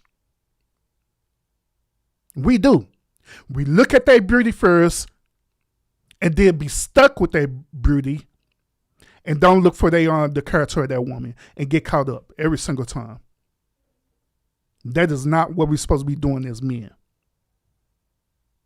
We should always be about our Father's business, period. And if that woman come along and enhance that, then by all means, it's cool. If not, it's cool too. But I hope I explain it in the simplest terms possible for you about the purpose part. That there's a natural order to men or women being monogamous or polyamorous or polygamous or whatever. Yeah. I do think that that's a social construct. And no, my purpose is not a microphone. Stop it. Stop it. Sure. But at the end of the day, it is about the responsibility. Because I don't necessarily have to be on YouTube to do this, because I not do this even without being on YouTube. But I'm just choosing to be on YouTube because I could get a greater audience of sharing the message. Because even right now, even though YouTube is designed to be entertainment, it can also be designed to uplift people as well too, depending on how you use it. That you hold when you know you're gonna have sex with somebody, what's gonna come out of that, right? And in that, a lot of the time it is children, right? And are you gonna be able to take care of that child? Are you subjecting another human to some harm? Are you know what I'm saying? And in our society right now, we got to think about the danger, especially we in Georgia right now. In my home state, Texas, you got abortion bans, and what does that mean for that woman now to make that decision for herself, to be able to make that decision for herself, to be able to care for herself and that child? So I do want to go back a little bit to when we're thinking about trusting Black women and the origins around the abortion bans and painting Black women as more prone to whatever, like justifying abortion bans by our behavior. I hate to say it, but I'm for abortions if a woman believes that that's the right thing because it's her body. Why do you hate to say that? I think that's a good thing. On the other standpoint of people saying like you're killing something, this thing doesn't have a thought process, and we're going straight to the embryo, the baby, and not worrying about the carrier. Right. By thinking like, nah, you can't do that. Yeah. Everybody's not making a choice of abortion based off of the fact I don't want to do this or I was being irresponsible. Of course, respect that actually, because we in the Bible Belt. Yeah. You from Atlanta, I'm from Texas. A lot of the conversation around abortion usually comes from this perspective of Christianity and murder and abortion equaling murder. And for me, this coming from, I got a master's degree in adult and higher education and in human relations. And I learned a lot about how the abolitionist movement got hijacked by the abortion movement. So a lot of them started taking different symbols in history from the abolition of slavery and literally started making Black folks buy into these anti-abortion type shits. Monica was talking about how there was this very popularized notion that the most dangerous place for a Black baby is in the womb. And a lot of folks pick that shit up. So right now, as consciously, and I've been around a lot of other conscious folks, a lot of people still believe that, you know, the biggest threat to Black babies is abortion. And it's like, hey, where that came from. And I think it's important to talk about reading history. It's like, hey, when you do the genealogy and you start connecting the dots, it was a white person that wants your Black ass to still be on the plantation. And or feel like you should never be reminded of that. They the one that gave you this. So a lot of times we think about abortion, especially down south, where that Mason-Dixon line, we all thinking about it in terms of, but it's murder. It's like, motherfucker, to me, it's like the down south, there is a disconnect between policy and how we have infrastructure in terms of, okay, the baby out now. I was born on food stamps and HUD. If I didn't have food stamps and HUD, consciously would not be here. So in Georgia or Texas, you want to take that away. You're forcing people to have children, and you're not giving them any type of resource or opportunity afterwards. Right. I would say that is not reproductive justice or freedom, but I also would say that's a part of it. And I think that is the part of things that we forget about when it comes to talk about abortion. It's like, okay, you want to force people to have children. Well, Black women die at alarming rates when they have children. You want to force them to have kids? What unique policy or method do you have to account for this unique thing for women being forced to have children and they dying at alarming rates? You don't have that? Well, I don't think you're really pro-life then. I think you like pro-birth. You know what I'm saying? You know, it's not necessarily, you don't give a damn. And I think that's what we got to grapple with. Like, hey, do not start thumping that goddamn Bible now. No. It's pro-life when it's about birth, but it's not pro-life when it's about the care after. The care after, or let's just take pregnancy out there. It's not pro-life when it's about people living in conditions that allow them to thrive. It's not pro-life when somebody gets shot by police. It's not pro-life. It's all of a sudden, like so when we say pro-life or school shootings, Palestine, like, what you know what do we I say like pro-life is not about life. Like what are we talking about? Like we understand white people are becoming the minority. Making these laws helps encourage white women to keep having babies so white people can still be white, so white people can still be empowered. All while Black women are the most criminalized. It's crazy to me. It's like we have so many policies that's passed throughout this country that is like literally criminalized abortion, which we know, we can say at the table, all races have abortions, right? We all agree with that, right? we can also acknowledge that black women are disproportionately criminalized for going after said reproductive, you know what I'm saying, freedom and justice. So it's like there's still something unique about black. Well, wait a minute, bro. What you just said is a fallacy, bro. You just asked everybody at the table, all races deal with abortion, correct? So if that's true, then why are you trying to bring it back to say that, well, since all races deal with abortion, but it's only the black woman that deals with abortion at this disproportional rate? No, that's a fallacy, bro. It's not true. If it's going to be our race that deal with it, then it's our race that deal with it, period. Women, and this is why I'm at the table. I wore a short. I wore this shirt. I'm in Houston. I wore a shirt. It say, trust black women. A nigga tried to play me and it pissed me off, and it's on my mind right now, so I wanted this. He said, what about the women that lie? What about the black women that lie? So I had to just propose it to him like, hey fam, if I told you trust all black people, and your response is, what about the niggas that lie? Would you see the obvious issue in that? Right. What do you say? Kinda. So I was able to be from the doubt. But the fact he said kinda let me know, like, yeah, bro, so you're trying to use the worst example of a woman to say this is why we shouldn't trust women. Yeah. It's the same exact thing that white folks do. Let me find the worst example of a nigga and say this is why we shouldn't trust niggas. It's like, if you do that with trust women, you're acting like a white supremacist. You're good. So I want to just put that in there, how folks don't even say that. Luke, can I ask you a question real quick? So, and I don't mean to put you on the spot. So a lot of what we've been talking about has been like pro-abortion, and sometimes like people who you did acknowledge that you were adopted. Sometimes that's like a very touchy subject with people who are, and like you're somebody, I mean, literally you have a craft to touch so many people. So, I mean, it's something that you know what I'm trying to say. If your mother had chose that, you know, so like, how does that put you in like a weird position of how you view abortion? Absolutely. Yes. But also, I'm still whatever she needs. I'm still that type of person. Obviously, I don't want to be aborted, right? But also, I'm not the one having the baby. I'm not the one having this life or death experience. You know what I mean? Yeah. It just is. I watched my girl have my child.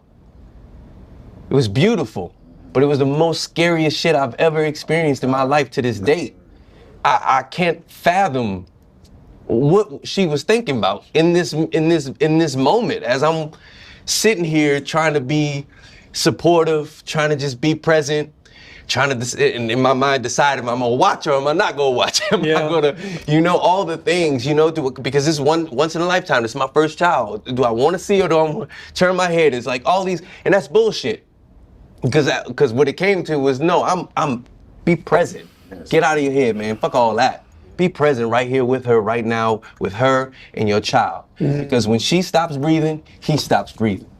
You understand? So right now, all this is, none of what you think about means nothing. Right now is everything about her. Okay. Right? So I also wanna bring in that, you know, abortion is about being able to control your body. Like you were saying that earlier, the government shouldn't have any choice in that. It's when we're talking about someone birthing a child or not, right? And having that choice to do so, I want to take it back to when we were talking about the accountability around that, the ability to raise that child. Hey, the gospel, I could agree with you on that part.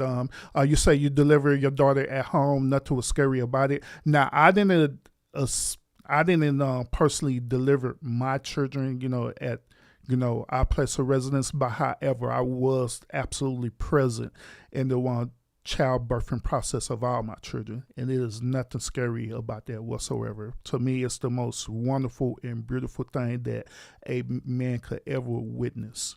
Now, if you're that type of man that, you know, you want eventually desire to have children in the future, yes, you should be present in all your children's birth, every last one of them. Yes, absolutely, because that is an experience for real. ability to protect your partner, the ability to protect that child doesn't just fall with the partner, and it doesn't just fall with the mama. It's the community and the environment around them to be able to parent somebody. It's the community and healthy resources around them, right? And how are we going to foster that? So when you're forced to have a kid, when you're forced to make a decision that you don't want to necessarily, right? You're not able to build the power of that community in the way that it should be. You're setting that it's abusive, right? You're saying that you have to come to whatever, like you said, they trying to cancel federal benefits, they trying to cancel any type of resource to help yourself. You're putting them in a position where they have to have an environment that's not going to be the healthiest, that's not going to build the most power, and so many people are going to have to take up that responsibility and that harm in that society, in that village, in that community. So while it is very much about like you and your partner's decision and who you have sex with, that is a question around discipline and responsibility.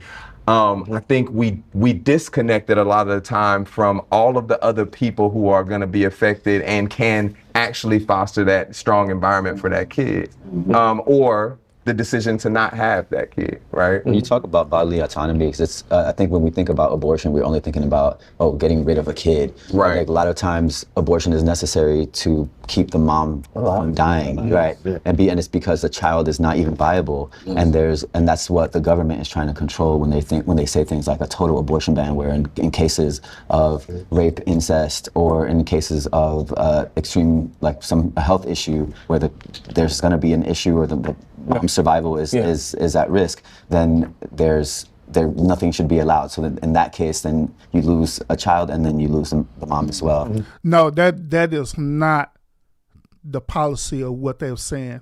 This already been debunked. I don't know why left and far left liberals keep repeating this over and over again. Now, in the case of dealing with a mother who's it's a life or death situations, then an abortion should absolutely be allowed for her to do that when it's a life or death situation where it may be a case upon where the child is stillborn. You know what I mean? Or whatever the case may be, yes, absolutely, that should happen. Just like with the case with rape and incest and molestation. Yeah, why not?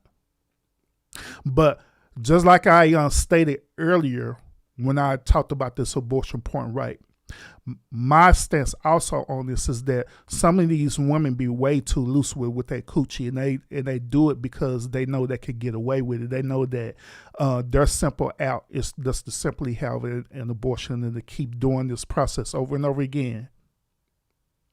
There have to be some regulations where you keep a record of these said type of women who keep doing this over and over again, right? And look at their medical record and see that this is a pattern. And when it becomes a pattern, guess what? That is a behavior. And so that need to be regulated. That's at that point where you need to talk to this woman and find out, like, hey, why you keep having like 10 abortions? Like, why the hell you keep doing that? Why you keep allowing a dude to constantly nut up in you? And you go through the term, end up unaliving this child over and over again. Why you keep doing that? That way you're holding a woman accountable for her behavior. So yes, that particular situation should be regulated. Absolutely. Yes. I've always hated any part of this aspect of this world, of this life, where we got to entertain somebody else's point of view of what I'm gonna do with my body or what a woman's gonna do with her body to keep herself alive. Right. God brought us here, so naturally I got the right to fight. Yes. So whatever I gotta do, I'm gonna do. But now somebody telling me to live here, you gotta let me tell you whether you can fight or not fight. It ultimately, but ultimately, this entire situation doesn't care if you live or die. Right. You know what I mean? Not you. You feel me? Like it will. Let's say we all go along with this shit of like no abortion. All right, you got it. No abortion type shit or whatever. But somebody's gonna get abortion if they got enough money.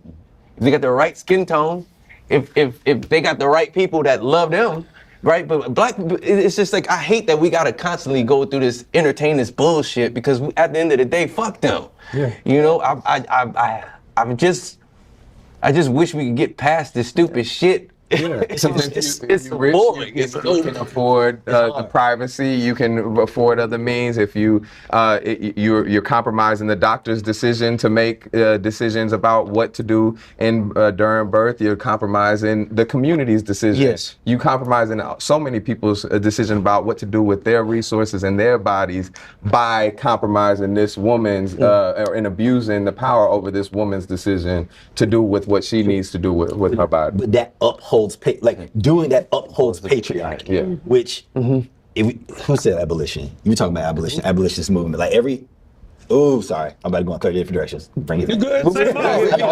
Bring it back. We here. Every civil right that ever existed started with abolition of black people. Because if you free black people, that means you got to free everybody. Come on. Right? Of slavery. And slavery. Well, slavery is more, the abolition of slavery is not just about people working in fields. It is about white men being able to rape black women to make property to have more slaves. 100%. That is what to be about abolition means, to be about the body autonomy of black women. Come on. Period. Come on. Period. Come on. So, period. And what we're fighting against naturally is that we're all the descendants of survivors. Yes. I'm gonna say it again. Yeah. We are the descendants of survivors. Self-preservation is in our blood. It's in our DNA. Yeah. So to go against self-preservation is technically to be insane. Absolutely. Technically. So what we're fighting is, okay, we are a people that are resilient, and our ability to endure is what has kept us going. But that can't quite work anymore if we want what we say we want. For sure. So I guess my question is, and we're not gonna figure it out right here at this table, right? And understanding that it's a destination. I'm sorry, it's not a destination; it's a journey. Understanding that it's a process. It's a planting a seed under which the tree will never maybe sit. Right, but we eating fruit off of trees that we didn't plant. Right. And so how do we keep that going? How do we keep the ball in the air? How do we take this dialogue that we've had here, even the hard parts of it, and go, you know what? 30 days from now, like, he was right. And that's all that matters sometimes, right? It's like, it doesn't matter, like, he couldn't admit in this moment, you know, but okay, I planted the seed. The seed was planted. How do we keep nurturing that? How do we keep this going outside of this? Real quick. I do want to acknowledge this question that Henry had proposed in the chat, and I didn't see a lot of men answer this question, so I'm going to ask it too, because I believe it is a very, very valid question. Henry said this: all men in the chat, if no grocery store opened tomorrow, what would be your purpose?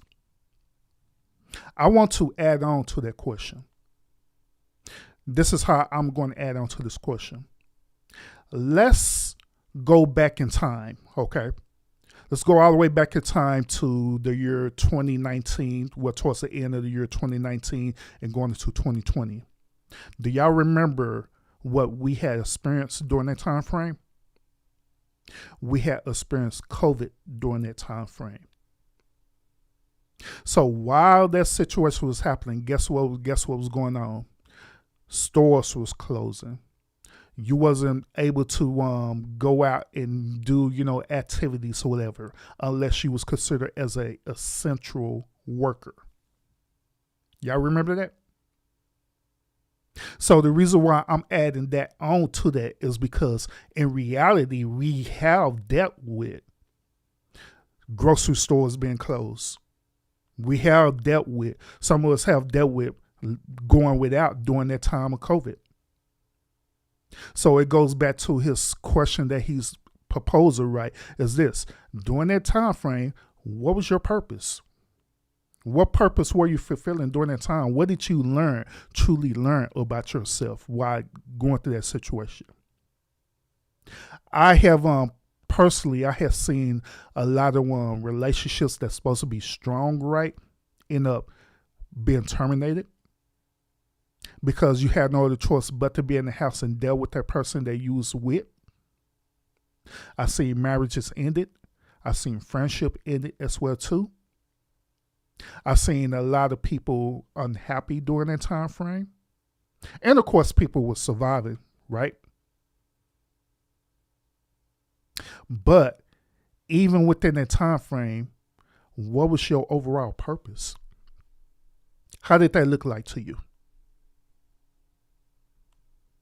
Right? Like, and how do we, it's so, I think we got to make patriarchy look not attractive. Yes. I think that right now our community is experiencing a red pill pipeline, a conservative alt-right pipeline that's really, really appealing to a lot of young black boys. No, bullshit. We're not fixing to put red pill in this. That's bullshit.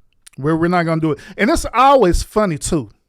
It's funny that every single time they want to put in red pill and manosphere into this conversation, but they never don't put feminism in this conversation. They don't. Yeah. And I think that because they catching these, you know what I'm saying, boys, say 12, 13, 14, patriarchy and misogyny and sexism, that shit is really like, it turned them on. Yes. So by the time they get to our age, we seen as some simping, lame ass panderers. So the issue is that we not being intentional in this conversation with how to get them young boys. For sure. Focusing on our career. For sure. Them incel niggas, the men that's patriarchs, that's into, you feel me, that's them, they really trying to be intentional about getting the young boys. So I'm thinking about they agree pushing past the racism to get the because it's like, and you do realize that there are women incels as well too. You do realize that, right? A matter of fact, there's a whole movement talking about the child free movement that's going on right now, where these women are encouraging other women to not have babies. And not to be in a relationship at our period. Why we not talk about them? Why have to be the men and calling men the incels and all this stuff there, right? It's wild because you would think like, okay, these people, like you're talking about the alt-right pipeline, a lot of the people that have the podcast and they're the loudest voices right now, mostly cis white men, and they're looking past the racism and they're attracted to the patriarchy because it means power and domination. What does that mean, real quick? Just because I love that everybody's talking about patriarchy and using the words, but what does that mean? Because I think what are the alt-right appealing to that makes people? Because they're not saying, hey, come to the patriarchy, everybody. It's great over here. You get what I'm saying? You want to be a real man. Let me tell you what a real man is. Powerful, dominate. I'm gonna make more money than you. I'm gonna be able to control, and it's essentially that. Man of the house, he makes the decisions. The woman sits there and listens. Ain't only two places in the world for a woman: in the kitchen and the bedroom. Type of mindset, that stupid shit. So sorry, I grew around a lot of poor white people, working class white folks. Who, when Trump was coming in, I saw this coming a mile away. Because for them, there's a box that everybody gets to check in order to progress. Black people can check a box and progress a little bit. Queer people can check a box and progress a little bit, but there's no box for white people. And you're telling me I have a privilege that I've never seen before. That's their. You're telling me I progressed. So it's like, but everyone else is having power. I gotta maintain power because it's about power. So how do we either destabilize the ideology around power, or how do we shift? It's things like this. It's owning our, I guess if you can, our patriarchy and redesigning what that looks like, right? Redesigning, like say myself as an artist. I'm a true believer in absolute love. You know what I mean? That's my focus. I'm like Lionel Richie. That's where I get my shit from, right? You know, but I mean, like I do believe that is my purpose, right? To instill passion and romance and connection. And that's in my way in doing that, rather than a space of whereas I get everybody's story is different. I've got that story too, but the thing I want to celebrate, the thing I would love for someone, a young man, whoever at my age when I first heard D'Angelo, to take from me is that what I took from D'Angelo was love and connection. What is groundedness in spirituality, your indigenous history, just the overwhelming consciousness of your surroundings, your upbringing, chicken grease, and what you grew up in, the feeling of home, or your grandma, and understanding what the devil gives gifts to. You know, all of those things I got from certain beings that showed me a different idea of a man. Right. And he was sexualized. Right. Obviously, that's why he disappeared and all of those things, right? But I mean, it's like using your tool, your gift, in order to shift. It's like we can sit and talk about all them dudes doing what they're doing, but they're doing it. Yeah. It's happening right now in real time, and they're gathering motherfuckers as we speak. And those kids, they're speaking to those kids at that age, because those kids at that age are more susceptible, like I was when that music came to me, right? Yes. And they're horny as fuck. Yeah. And you're talking about taking pussy. You're talking about getting it. You're talking about this is how I get it. Yeah. This is how I get out of here. You're talking about all of the things that enables them to be a dirtbag. Right. And doesn't allow them to have a successful life where love is inside. And so therefore when they do meet the one, they don't know they met the one. Yes. And then when they do come up to a situation where they're about to be a father, they don't know what the fuck to do. Yeah. And they turn into the wrong motherfuckers and listening to the wrong people, and they're not listening to her. Yes.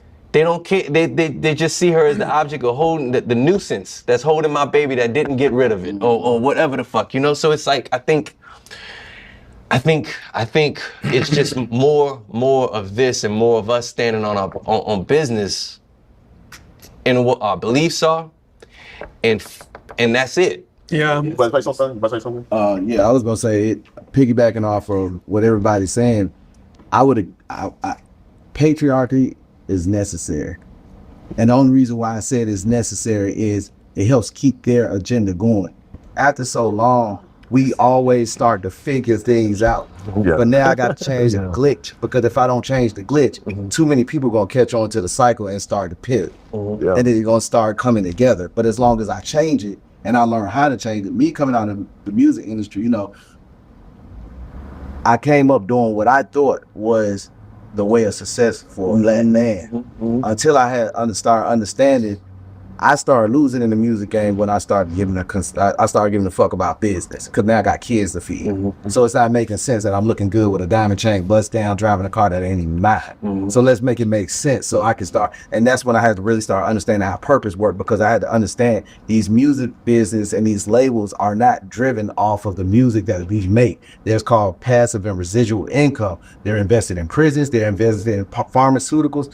It's necessary that they push and give people like NBA Youngboy the chains and the gleam and the money that they give them, because that's how we get the horny little brothers that we get to start early into going out the wrong way, to where we don't trust black women, because we're saying, what was that you were saying earlier, what Future say? I tell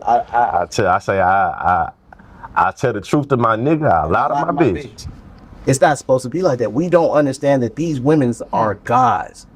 But it's necessary that they had to set up like this, and that's why I feel like they're doing it in a smooth way of doing it, how they push in the patriarchy, because it's necessary to keep their agenda going, because it's too late by the time we end up like Clinton, just figuring out. And by that time you be like, damn, I done already lived half my life, why am I just now figuring this out? But it was necessary to happen to keep the family disbodied. What the fuck you owe? You know, I can acknowledge that in the modern music industry, that it do capture the younger youth to have that mentality, to have this negative mentality towards each other. I can acknowledge that. That's why even me being a DJ, there's certain type of music that I play, because I know that's something that people want to listen to. But deep down inside, I don't be wanting to play it, because I listen to the lyrics of it, and I know that the lyrics is not beneficial at all.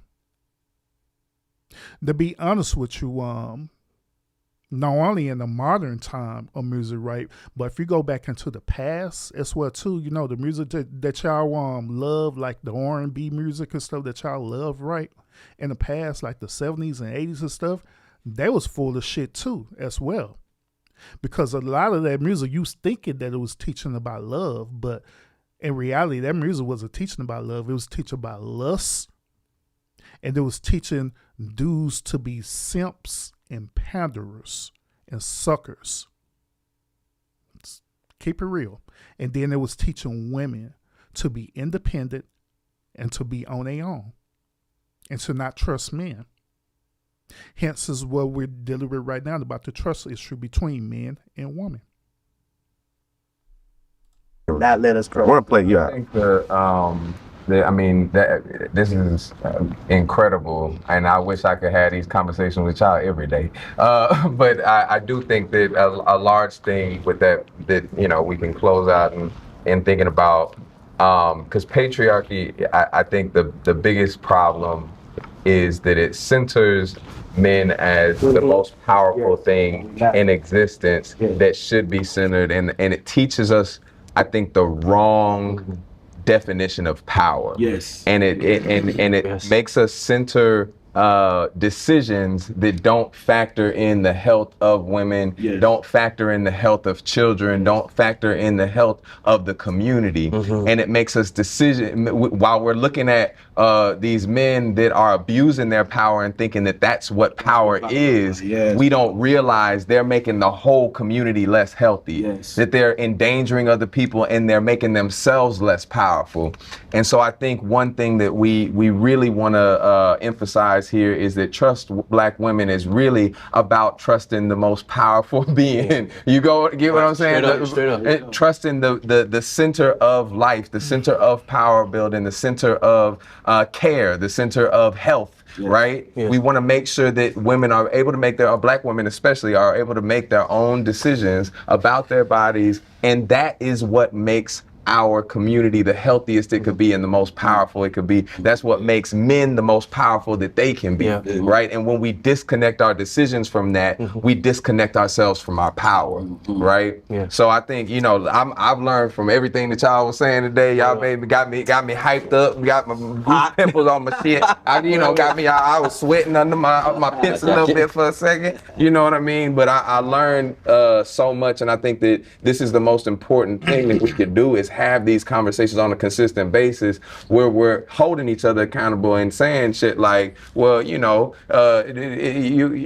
saying don't be a bitch, what do that mean, right? You know what I'm saying? You saying, what do you mean by that? Yeah, what do you mean by that? When you talking about your power, when you talking about the decisions you're making, are you factoring in all of these people? Are you factoring in how it's making us healthier or more powerful in that regard?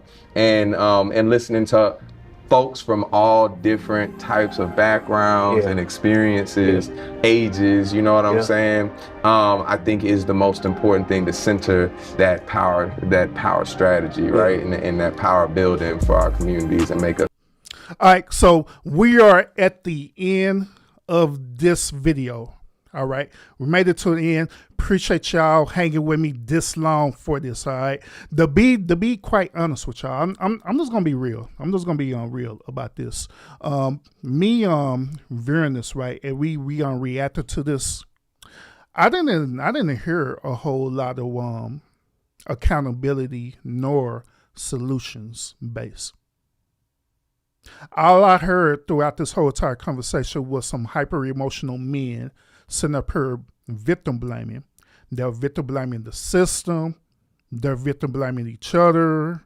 They're victim blaming white people, all kind of stuff, you know what I'm saying? But I didn't hear them really holding themselves accountable for their choices and decisions that they was doing as being men, especially Black men in particular. And I'm just being honest with y'all. See, one thing about it over here, those of y'all who are here at the lounge, once again, I appreciate y'all over here, right? One thing that we do over here at the lounge is this. We hold each other accountable for real. Whenever we having these thought-provoking conversations, we point the mirror on each other. We'll point the mirror on each other so we could see the errors of our ways, to see our flaws. And we could see what we can do to fix ourselves so we could be the better version of ourselves. We're not over here sitting up here just using talking points, just to be on the panel, just to be saying some bullshit and be all hyper emotional without no solution base to it. A lot of people that came over here, right, that visit the lounge, right, primarily they came over because they want to be entertained, but when they actually hear me talk, right, some people, they will stay other people will lead because I do. I hold people accountable. I really do. And the reason why I'm capable of doing that is because I hold myself personally accountable for the choices and decisions that I have made in my past, currently in my present, and down well in the future as well too. I'm not exempt from it at all, brothers and sisters. If I'm talking about I'm gonna hold y'all accountable, I gotta hold myself accountable as well too. And that's what it's about. That's how you're gonna come up with solutions. Just talking about it isn't enough. It had to be actions, because actions have to speak louder than words. That's how the way I see it. It's going to be a lot of work that we're going to have to deal with, gentlemen. Matter of fact, let me go ahead and close this poll real quick. The poll results is this: about over 1,000 y'all have voted, and thank you so much for that. But the poll results is this: a lot of men say that they do not trust women. 82% say that they do not trust women. And that is alarming. But you want to know what that reveals? That reveals that it's a lot of work that needs to be done for us to get that trust. There's a lot of accountability that need to take place for us to want to get that trust. But victim blaming is not going to be the solution. It's not. We got to dig deep within ourselves. It starts with us. Unfortunately, men, since we are the protectors, we're the providers, right? We're the one who's in a position of power. It starts with us getting ourselves together. That's where it starts at. If we don't get ourselves together as men, how in the hell are we going to sit up here and literally demand for women to follow our lead when we out of place? We got to get ourselves together. That's where it starts at. Just that simple. Now, the choice is yours, how the way that looks to you. I could give you different resources and solutions how you can get there, but at the end of the day, it is solely on you as a man to walk through that process and do that. Just like I had to do it. But that's it. So shout out to everybody who tuned into the show today. Shout out to everyone who visit the lounge for the first time. Thank you so much for watching us all the way through the end. Make sure that you sub up to this channel so you can get more thought-provoking conversations. Also, shout out to everyone who been reviewing my shorts, because I know a lot of y'all know me by my shorts that I've been putting out on YouTube. You know what I'm saying? And it circulate the Facebook and all the stuff there. So appreciate you so much for supporting me and supporting this channel. Make sure you hit the thumbs up on your way out as well too. And those of y'all who are not sub up and you're watching in the bushes, I don't know what to tell you, because you are missing out on so much. You're missing out so much. You're missing out so much on content, and also you're missing out on participating in a live chat where you can have these conversations so you can see where everybody's mind is at so we can move forward. Don't miss out. Sub up today. Other than that, thank y'all so much for tuning in, and we will see you again on the next episode, because I'm going to go live tomorrow night too, because I got another topic for y'all, all right? So make sure you have your notification set when I do go live. Y'all have a great and wonderful day, and we will see you again on the next episode.